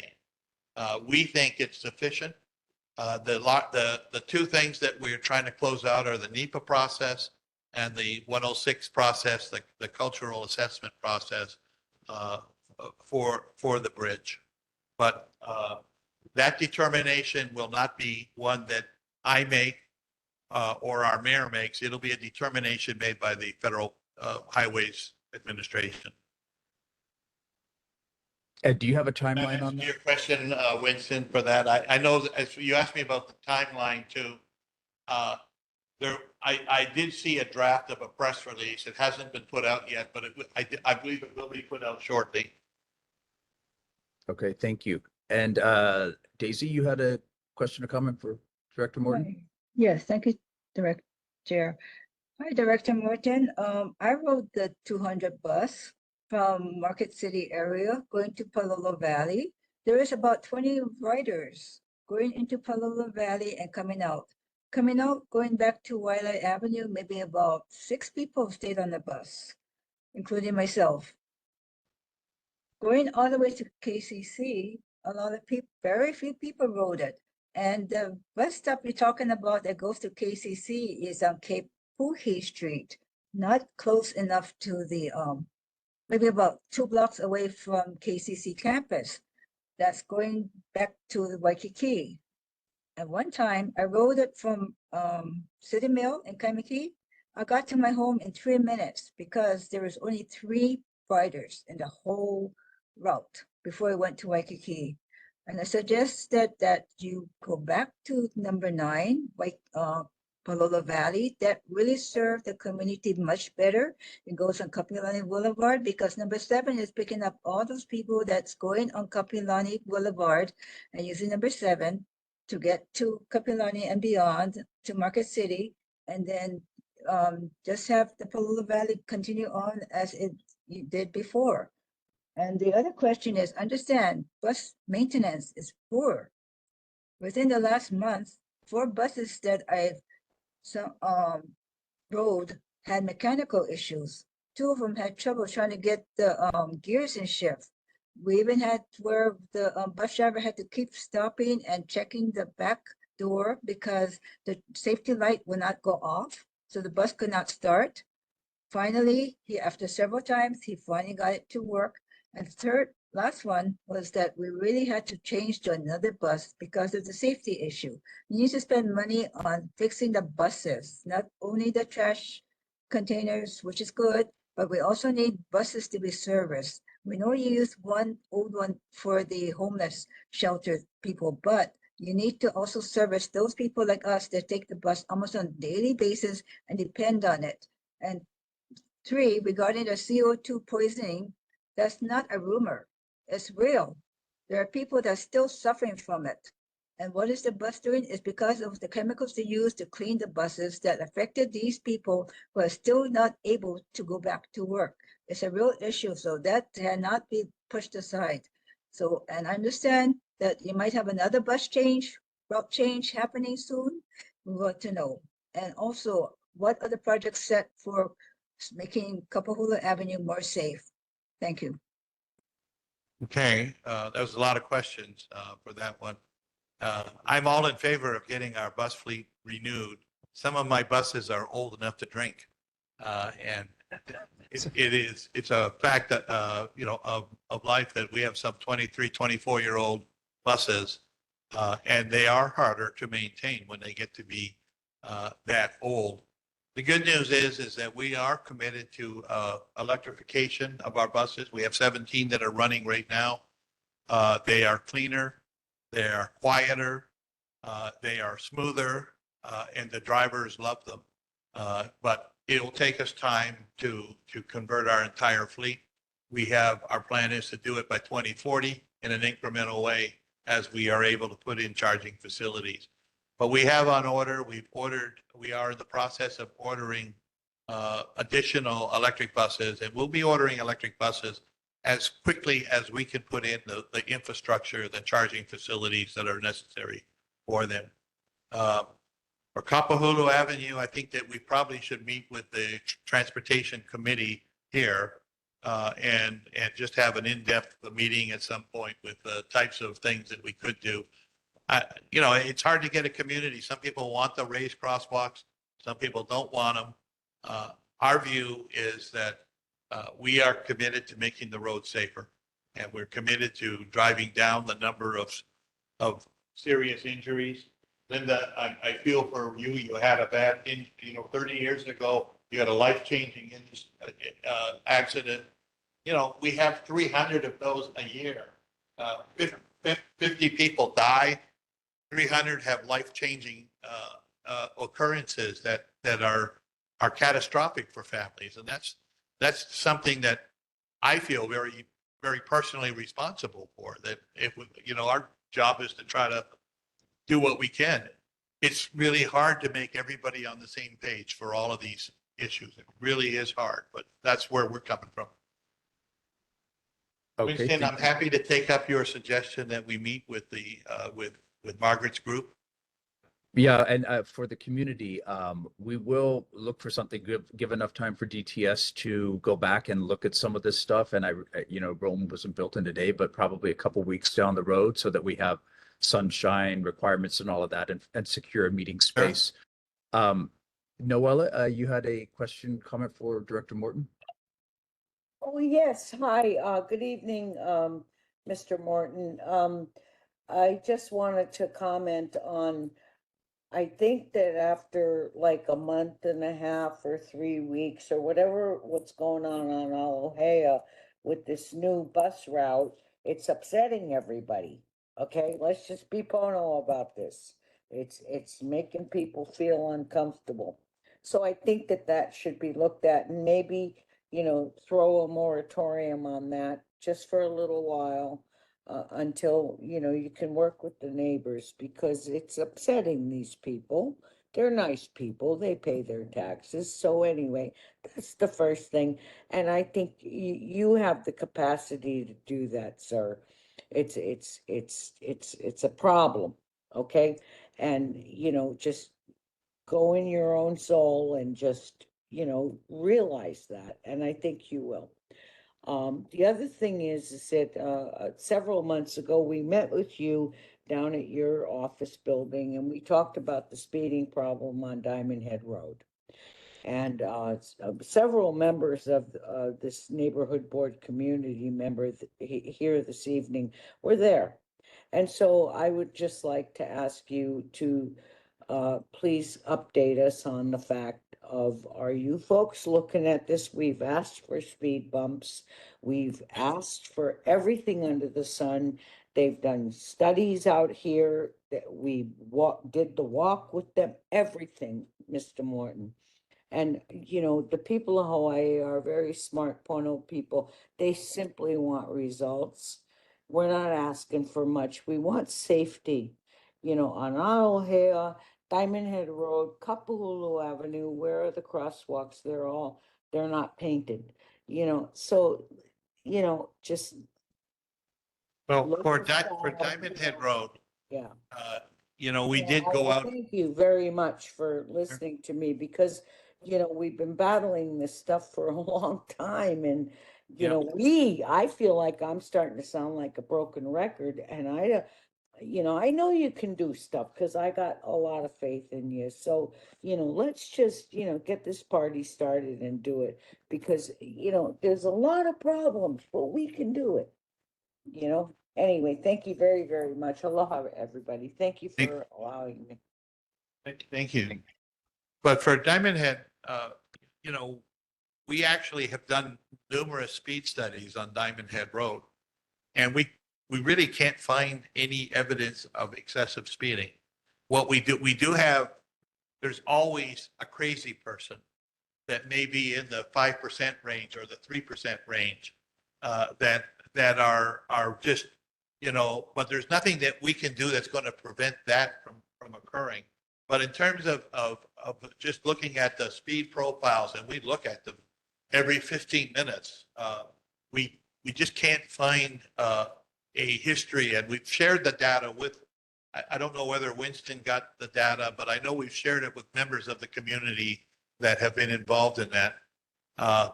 With respect to the speed humps on Diamond Head particularly, you know, speed humps are not the perfect solution in every case. A lot of people jump to that, but speed humps where there is elevation can create more damage and more accidents than not. And speed humps on curves are not a good thing either. And Diamond Head has both elevation and it has curves as well.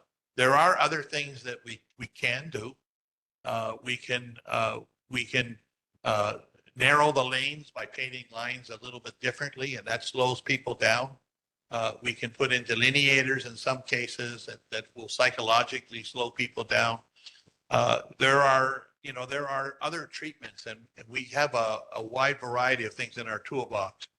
Now, Kapahulu Avenue is a different story. We know that Kapahulu Avenue is one of the most dangerous streets on the island. And I think that we are prepared to come out and meet and just open up our books and also our plans and have that dialogue with people in the community. Okay, thank you. And yeah, Director Morton, we really appreciate you coming out tonight and listening to us. And we hope that that we can meet in a couple of weeks and then maybe follow that up with another meeting here in a month from now on what's changed for the people that aren't able to get to our public safety and traffic meeting. And I know there's a lot of people that I think you've heard a lot from the community, and we're probably at this point just going to continue the same answers at this point. But we do look forward to working on all of these different issues, whether it's Montserrat or Aloha or Kapahulu. And we sincerely appreciate the hard work that your understaffed agency has to deal with in meeting the enormous challenges of all the Department of Transportation Services things that you do. Like you said, nobody's going to agree on everything, and it's hard enough to let people know if the sky is blue. But it's most appreciated for you to come tonight, and to your staff. We sincerely appreciate that. And also for Director Krucky, thank you again also for being our dedicated liaison with the city. And I think with that, we probably need to move on to the other items on our agenda because we will be timed out. But thank you so much for coming down today, sir, with your staff. My pleasure. Thank you. Okay, and with that, thank you to Director Krucky and DTS folks. We will follow up with that with the meeting. I will work with Margaret Murchie to call a traffic and public safety committee meeting because I know it is an issue near and dear to her heart. Right, Margaret? Yes. Okay, we have a short presentation from the good folks at Hawaii Green Growth. This is about our distributed green stormwater infrastructure in the Alawai watershed with Cyrus Howe. And welcome, sir. Thank you for your patience for being here.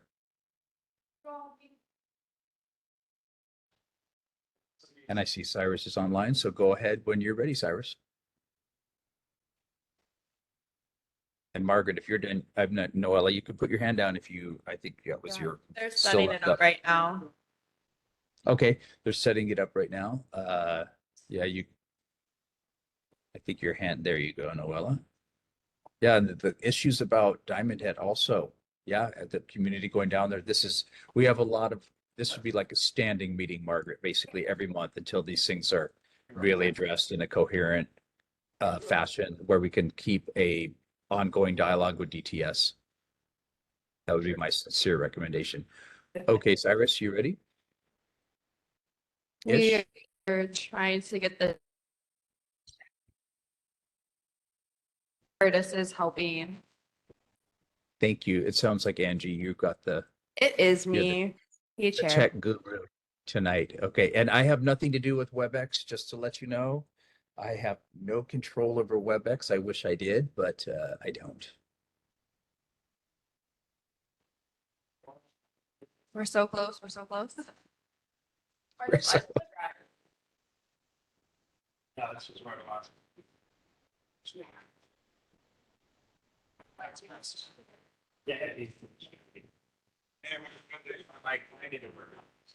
Probably don't have to do it.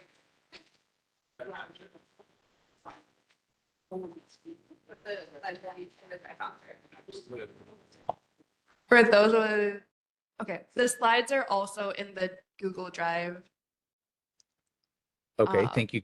Just in Google case Drive. there's internet connectivity issues, I've been Okay. told by our neighborhood assistant, Curtis, that they are in the drive. Thank you. Really?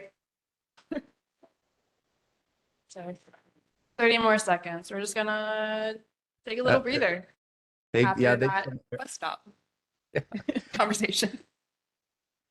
well, this is it's why we need longer than 3 hours sometimes because these issues are important. And then we have the good folks that want to give a presentation or have a resolution and hear from our elected officials, of course, who are waiting as well. So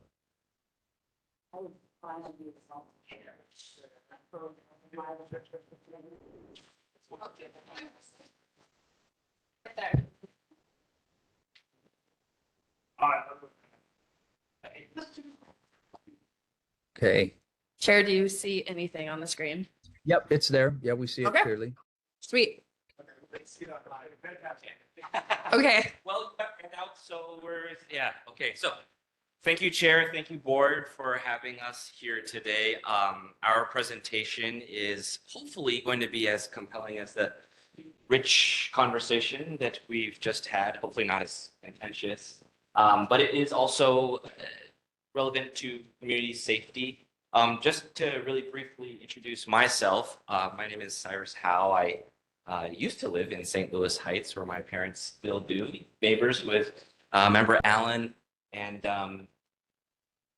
I served as secretary at the St. Louis Heights Community Association for a couple of years when I lived over there. So this whole community is very near and dear to me. I'm joined by my colleague Sage Ranan over here, and she's really our field expert. So I'm really pleased to introduce her to actually take us through the presentation, and then we'll end with, I brought a few, I don't know if you want to call them door prizes, but we brought some native plants as small, we won't call them bribes either, but we'll get to that when we get to that. So with that, Sage. Hello, thank you for staying. So our project is called Follow the Drop. That's the project I mainly work on. And there's three main goals that we're trying to reach. The first one is to recharge our underground aquifers where we are getting 100% of our drinking water from. So we want to make sure that we are doing all we can to get all the stormwater, rainwater that we experience onto the ground so it can go under the ground and we can continue to have water security for years to come. The second is to reduce any amount of groundwater runoff. So that's the runoff that's coming off the property and collecting debris, dirt, pollutant, and getting into our oceans. So it's contributing to ocean pollution as well as nearby stream pollution and any waterway system. And our last one is to decrease any amount of flooding that property owners are experiencing. Do I? Yeah, okay. So this is the area that we work in. We work in the Alawai watershed from Malka to Mackay. That includes a lot of different neighborhoods, about 11 in total, servicing a lot of different people. We are the third of its kind, meaning there are different initiatives in other watersheds around Oahu that are doing the same thing that we are doing. So we'll put the next one. Okay, So we use this app called Follow the Drop. It is made from 3R Water, Roth Ecological, and also in collaboration with the city and county. Go to the next one. So what we do and what I do primarily is I go to properties within the Alawai watershed for free, and we use the app to assess how much rainwater a property is experiencing yearly, as well as how much runoff is coming off of a property on a yearly basis. We walk around the property looking at downspouts, other outlets of water, and any flooding that the property owner may be experiencing. By the end of it, you can click to the next one. We hope to have suggestions to implement what we call green stormwater infrastructures. So these are different things, different infrastructures that people can implement on their property to hopefully hit all our 3 goals. So whether it be catchment, where we're catching that runoff before it hits the street and hits the drain, and we can use it in other ways, such as watering our lawn or different irrigation that could possibly also lower your water bill. Another one would be just directing the water into a different area where it's getting on grass or lawn, and then it can also recharge our aquifers. We can click to the next one. And I just want to show a couple of different examples that we have come across in our assessments throughout the Alawai watershed. These middle 3 that obviously look like pavement, they're called permeable pavement. They look very similar to just regular concrete, but they are porous, which allows the water to seep through, and that it's very durable. They last about 20+ years. It decreases the amount of water damage that a property could experience that we have seen before. It's a lot more aesthetically pleasing sometimes for certain people. These barrels are the rain barrels. These are the catchment systems that we're talking about. People use them for a lot of different things. They use it to water the lawn, like I mentioned. Some use it to wash cars. In very advanced systems, you can use it to flush your toilet or drink the water, but that's, a little bit more expensive. And again, it can also help to lower your water bill. So you can fix the last slide. So we just want to come out here and talk about these free assessments that we're doing and spread the word about them. And I think Paris wants to end off. Thank you so much, Sage. Are there any questions? Yes.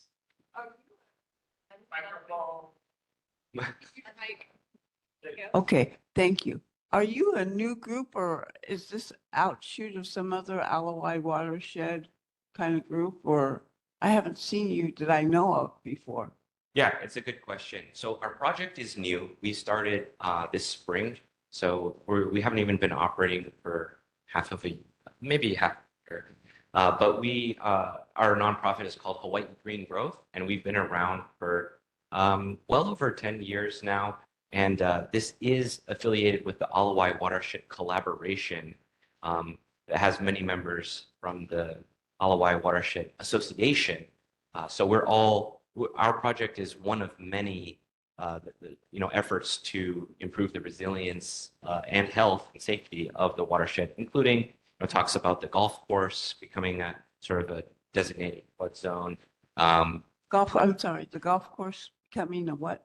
There have been feasibility studies on actually converting at least parts of the golf course to be intentionally flooded. And my understanding, it's not very deep, but is that some of the people in charge of the golf course like the idea because it would help irrigate the grass. I don't know where exactly that the progress is on that project. Of the Alawai watershed, of the golf course being intentionally flooded? Yeah, or for what reason? Yeah, serving as a flood zone during flood events. Okay, I've heard of that, but I thought, okay, go There are ahead. other projects such as the Albizia eradication, invasives, ungulates. There are many threats to our forested areas, all these, areas of our watershed that help collect the cloud cover, the rain, all these things that charge our aquifers. Okay, thank you. Yeah, good question. So the plans are for people who register for an appointment with us. As Sage was saying, it's free. It only takes 30 to 45 minutes. We are funded nationally through the National Fish and Wildlife Foundation. The phone number on those flyers is my number. So when you call that or text it, there's a human being on the other side of that. We're a nonprofit. We can't afford computers or outsourcing. What if you're a renter Renters could do it. of apartment complexes? Yes, we are indiscriminate with our assessments. So there are some limitations, such as property managers that you have to deal with, the homeowners association oftentimes. And then there's sometimes limited space for a lot of this infrastructure, but we can still go. Sage? Yeah, I just did a property complex recently, and we were actually able to find two projects, which was really cool. I mean, it is a little bit more limited, but then we were able to give out this information that maybe the renter could pass along to the management. And if they end up doing any kind of projects in the future, they already have that information for them. So that's kind of something that I was reiterating to the renter, like, it may not be something we can do specifically for your property, but around in your community that we'd be able to help with. I would maybe give Senator Leslie Hara a call because he had something going on about the Alawai area. So you might give something to him. Yeah. That's excellent advice. We have been going on neighborhood board tours. Yes, presenting Councilmember Say and many others, Della Albalati. But yes, we're doing a tour, and some of these meetings last till 10 p.m. I'm not sure how long. Yeah, Makiki, mine. Yeah, but so one just exciting project I want to point out, and I don't know if it's in this neighborhood board's territory exactly, but Ali'i Elementary School has written us a letter of support and commitment to actually put in a rain garden in front of their cafeteria. So that's very exciting. We agree. Yeah. So if you have connections to any local schools in the Alawai watershed, please do connect us, pass on our information, and we'd be more than happy to connect with them.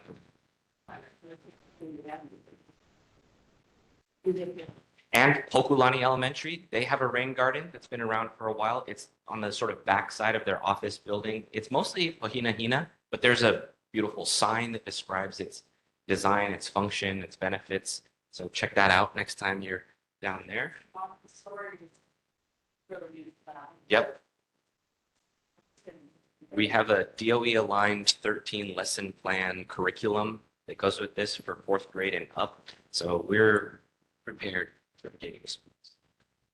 And I think we have some more information in the Google Drive about this as well, and how to connect with you, Cyrus. And also, are those barrels free if people want to get one for their gardens? The barrels are not free. It's a good question. The Board of Water Supply does offer a $40 rebate on rain barrels, City Mill, Home Depot, Lowe's, and I actually saw them at Sam's too.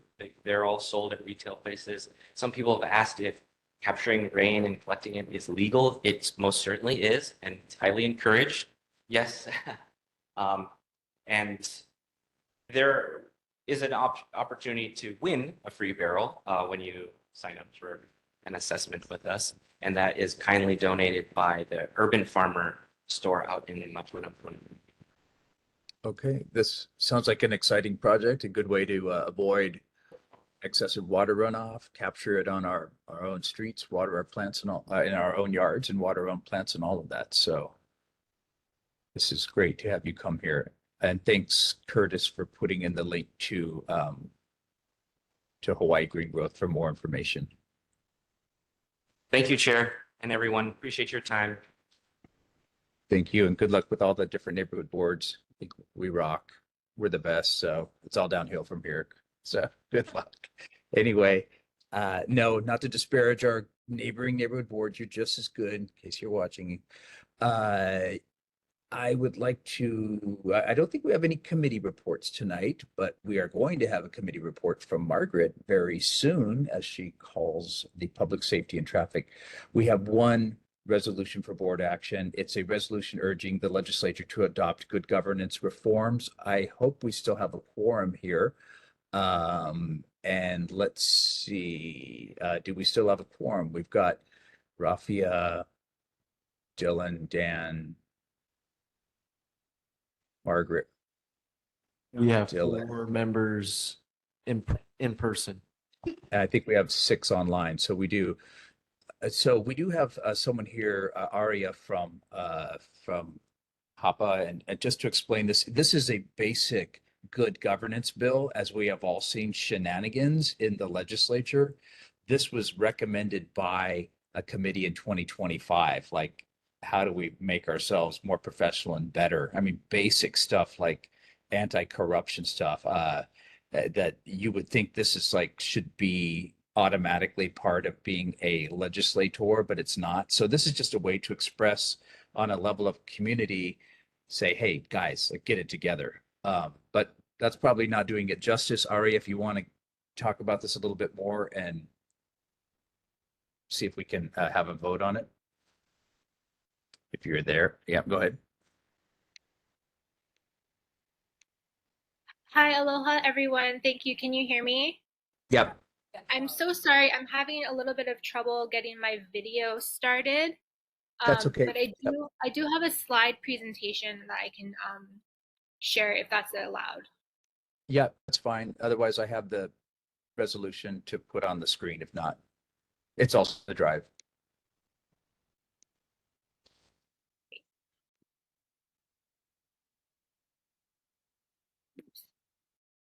There you go.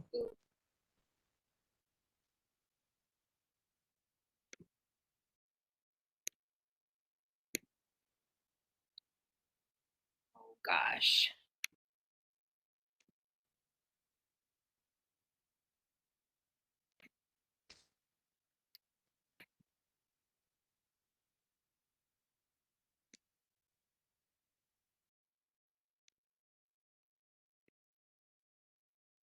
HAPA stands for the Hawaii Association of Progressive Hawaii Alliance or something like that.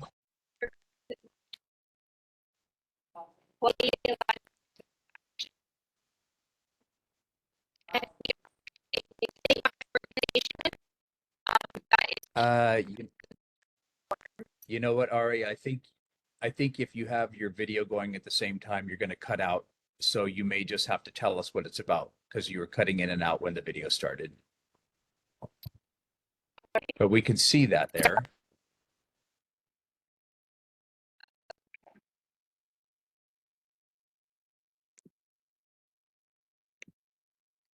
So yeah, this is a resolution that is moving through a couple neighborhood boards. The initiative is being pushed by Common Cause, Our Hawaii, and Hawaii Alliance for Progressive Action.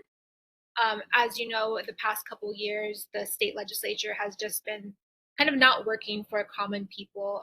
Lawmakers have promised more transparency, but they're still allowing things to happen, like bills are being introduced anonymously. There's a lot of bills that are getting referred to the finance committee where there's really no financial impact on the state, which just allows them to defer bills indefinitely without any explanation. We have a lot of issues about maybe, the neighborhood board has to abide by the sunshine laws, but the state legislators exempt themselves. So really limiting the transparency in the process. So our good government resolution is urging state legislatures to adopt good government reforms. There's 2 parts of this resolution: amendments to the House and Senate rules and statutory amendments to support. The amendments to the House and Senate rules include timely public access to testimony. So testimony is available before the hearings, late testimony being available before the hearings as well. Allowing the committee to vote to all the bills that are referred to them. So the chair doesn't have sole discretion whether or not to hear any of the bills that are submitted to their committees, that the whole committee has to decide, okay, we want to hear this bill, we don't want to hear this bill. Referral of non-fiscal bills to the money committee, so prevents policy bills from being referred to the monies committees, which overwhelms the finance committee for one, and then also allows the finance chair to have sole discretion on whether or not to move that bill along or let it just kind of die. Bills with majority co-sponsorship, so circulate the bill, and if it has a majority of support from lawmakers, that bill should automatically get a hearing.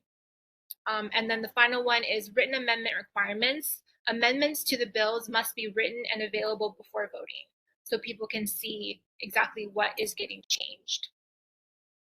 And then the 3 statutory amendments that we're hoping to support are prohibit campaign contributions from state contractors, comprehensive public financing, prohibiting transferring money, campaign funds from one campaign to another, and then term limits as a constitutional amendment, allowing the public to vote on whether or not the state legislature should have term limits similar to county council. Okay. Thank you. It seems pretty clear. And as someone who works with the legislature, some of these things just seem so basic that they should be there, but they're not. And anyway, is there, with that, and thank you, Aria, is there any discussion on this from our board members? I would support this wholeheartedly, and I would appreciate it if other people can seriously consider giving it a yes vote. We need to call down or point out that some of our elected officials are getting big raises without the other people getting big raises. There's a lot in the, even in the legislature, where I've been locked out of senators' offices because they didn't want to hear a bill. So there's a lot of that going on compared to how popular or powerful, I guess, a certain politician is. Thank you. Thank you. Margaret? One thing that I would like to see, and I'm not sure how I put it out there, is but when they're proposing a bill and they put by referral, is that what they say when it's from somebody else? And they bring it forward to the floor, like I've seen them do that at the county council. And it's somebody else's suggestion for a bill, but they don't say, there's no Tommy's office does disclosure that on a lot. who it is. That's with the county rather than the state. This is just dealing with the state. Okay. Oh, okay, but that is something makes me crazy. Yeah. Other Sorry, folks that Winston, wanna- I just wanted to say that the practice of submitting bills by request does happen at the state legislature. The speaker does that.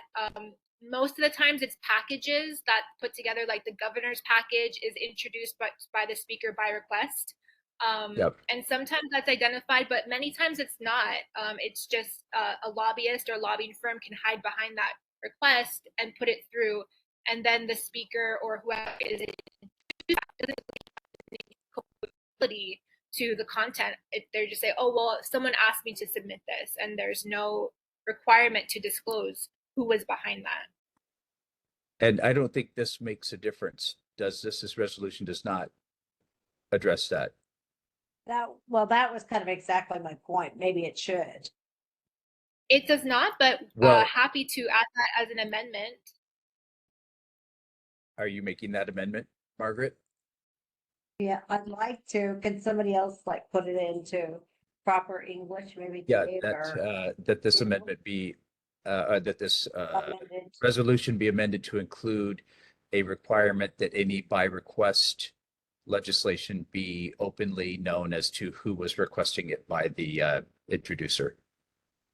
Something along those lines that I'll work with Aria on that.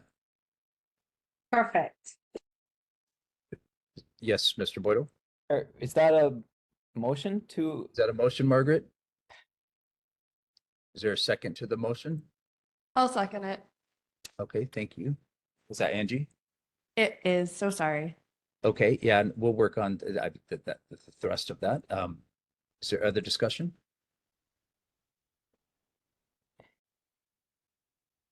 I didn't catch that motion to amend.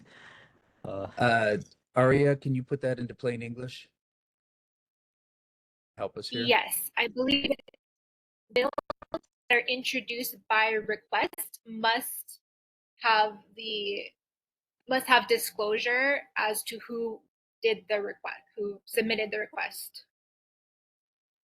Thank you. So something along those lines. Yep.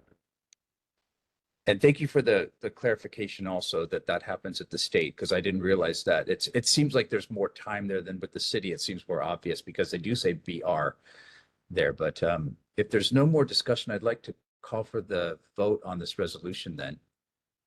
The votes for the amendment, not the resolution. I think the vote on the resolution is Yes, thank you. after. Thank you, Angie. Okay, let's take a Amendment vote. or resolution? Let's take a vote for the, well, can we just do it as is with the suggested change? Oh, change. Or Dylan, do you know, can we do that? So the motion is to adopt the resolution with an amendment that those that are submitted by request must have disclosure of who made the request. That would Oh, need to be a new. Point of order. Okay, got it. Say it again, Angie. That would be a new or a new motion. And it would need a new second, but that can be the motion, I believe, if the original motion, which was just for the amendment, I believe she would have to say, forget this one, and then we'll do a different motion. I think that's right. It would have to be put out on the agenda again because it's a resolution.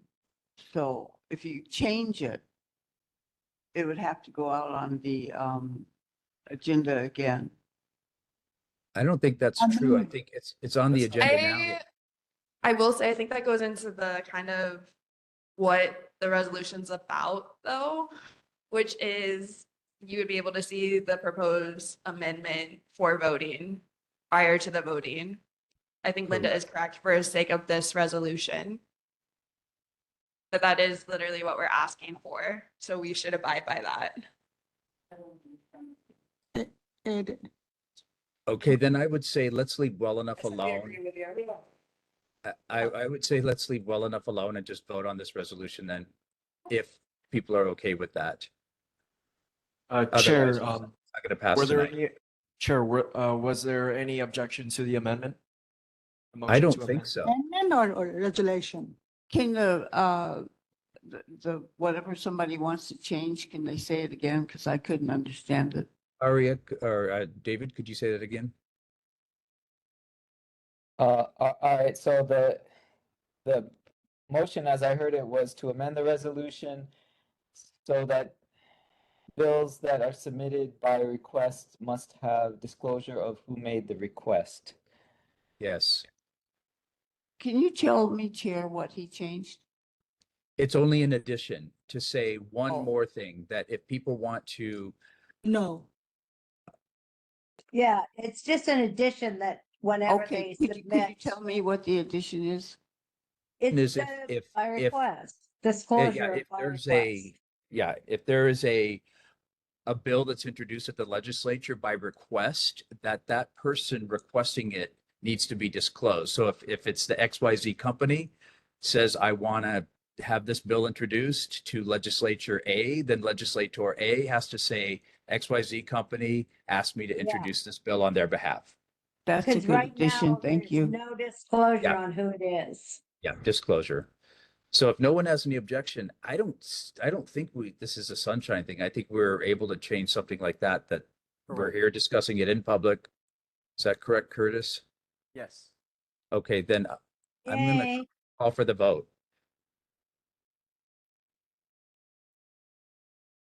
And if Curtis, if you could read off the folks. Are you requesting a roll call? Yep.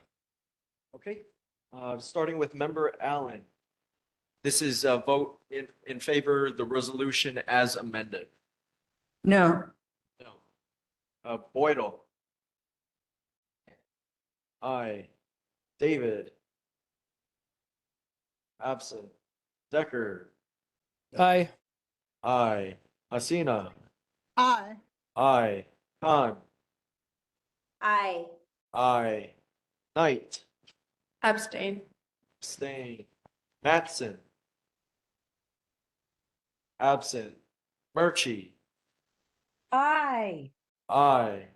St. Dennis. Abstain. Abstain. Velasco. Absent. Welch. Aye. Aye. Witzel. Witzel. Absent. Wong. Or Linda Wong. Aye. Bruce Wong is absent.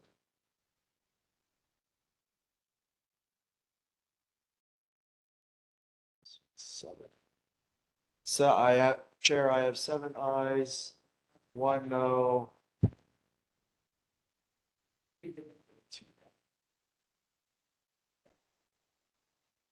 And 3 abstention. Is that correct? Motion does not pass. Thank you. Well, I'm shocked a little bit, but we can bring this up later. And so that people, obviously they have their reasons why. David, go ahead. Secretary Chair, Cueto. I'd like to move to adopt the resolution as drafted. Okay. Is there a second? I'll second. Seconded by Linda Wong. Okay. Is there any discussion on this? I think it'd be really a shame to not pass this resolution as it's for good government and open government. Thank So you, would Linda. the amendment. Yes. If there's no other discussion, I will call for a vote again. We'll do another roll call vote for the resolution, the original text that is provided on our Google Drive for the board. Okay, Member Allen. No. No. Member Boydell. Aye. Aye. David. Absent. Decker. Aye. Aye. Asina. Aye. Aye. Khan. Aye. Aye. Knight. No. No. Mattson. Absent. Murchie. Aye. Aye. St. Dennis. Abstain. Abstain. Velasco. Absent. Welch. Aye. Aye. Witzel. Absent. Bruce Wong. Absent. And Member Linda Wong. Aye.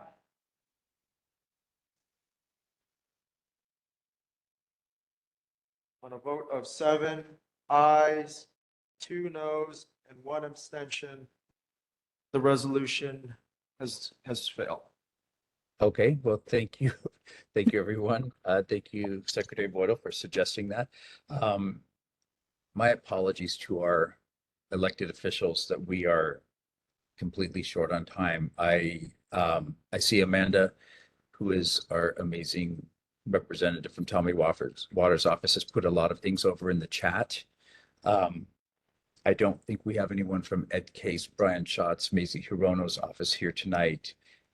Ryan Aguilar, I don't think is here from, oh, Ryan, you are here from the governor's office. If you have any brief message for us.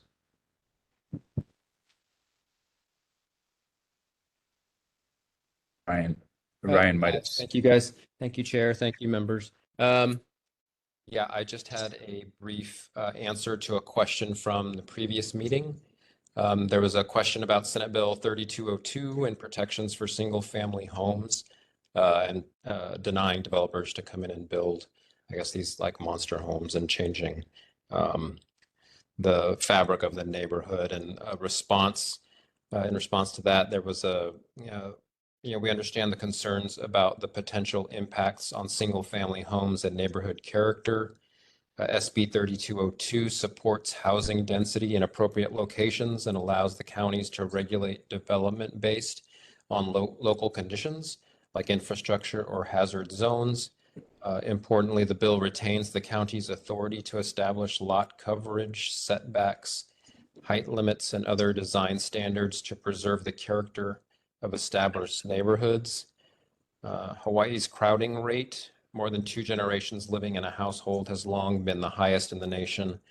Although multi-generational living is a cherished cultural norm, It often stems from financial necessity rather than choice. SB 3202 aims to alleviate some of the pressure by promoting housing options that can provide more space for extended families in their kapuna to age in place. This approach seeks to give residents the opportunity to stay in Hawaii with their communities to prevent further displacement of Native Hawaiian and local families while preserving established neighborhoods. And if there's any questions or anything like that that I can take back to the governor's communications team, then I am ready to listen. Thank you. Thank you, Ryan. Thanks for sticking around so long. Yeah, my apologies again. No worries. If there are no questions for Ryan, or you can email Ryan directly. Les Ihar said he apologized he couldn't be here tonight. Anyone from Bert's office or Jackson Sayama's office? Not seeing one. And Stanley Chang's office. Maybe Hi, not. everyone. Yes, my name is Angie. I'm from Senator Chang's office. Just a few things, as always, to sign up for our monthly newsletter or our housing newsletter, you can go to senatorchang.com. Registration is open for the 2024 Children and Youth Summit on October 10th. Young people 24 and under can share their thoughts with the legislature on ways to improve the quality of life for youth in Hawaii. You can register at hawaiicys.org. You can now add your driver's license or state ID to your iPhone mobile wallet. Your digital ID will be accepted at TSA. You can visit hi.hawaii.gov for more information. And lastly, the judiciary is mailing 2025 juror questionnaires to select Hawaii residents. If you receive one, please complete and return it within 10 days to avoid facing a penalty. For questions, you can go to visit courts.state.hi.us. And that's all I have. If anyone has any questions or concerns, I'd be happy to take it back to the office. Thank you, Angie. And if you put your email in the chat, that would be great. Again, this is why we need more than 3 hours. This is a neighborhood commission office issue. We are going to be working on that as chairs and vice chairs at a higher level. So just to let you know, sometimes 3 hours isn't enough, but if we had another 15 or 20 minutes, it would oftentimes be enough. With that, Amanda, do you have anything you want to shout out for us? You put so many great things in there and you're such a fabulous resource for the community. Hi, good evening, everyone. The only thing, he's right, I put a bunch of information and you can always contact me and check out our website and our newsletter online. But the one thing I will say is September 30th deadline, hard deadline, no exceptions whatsoever for home exemption applications as well as real property tax credit applications. September 30, get it in. Very important. Yes, and that was in the chat too as well, Amanda? Maybe. Okay, I saw there was an important bill in there. 47, Bruce Wong will be happy. Yes, thank you. And Excuse me, I have a question. Linda, we're going to Yes. be out of time here, so I don't think we have time for that because I got to close out the meeting, or it's just the way that it is. So if you can just email Amanda or chat with her separately offline, and my apologies to Councilmember Say's office. Chastity put members newsletter in there. With that, we're planning on meeting in a month from now, same time, same place, unless you hear otherwise. Thank you, everybody, for coming tonight, and go forth with aloha, and I'll see you in a bit. Happy September. Meeting adjourned.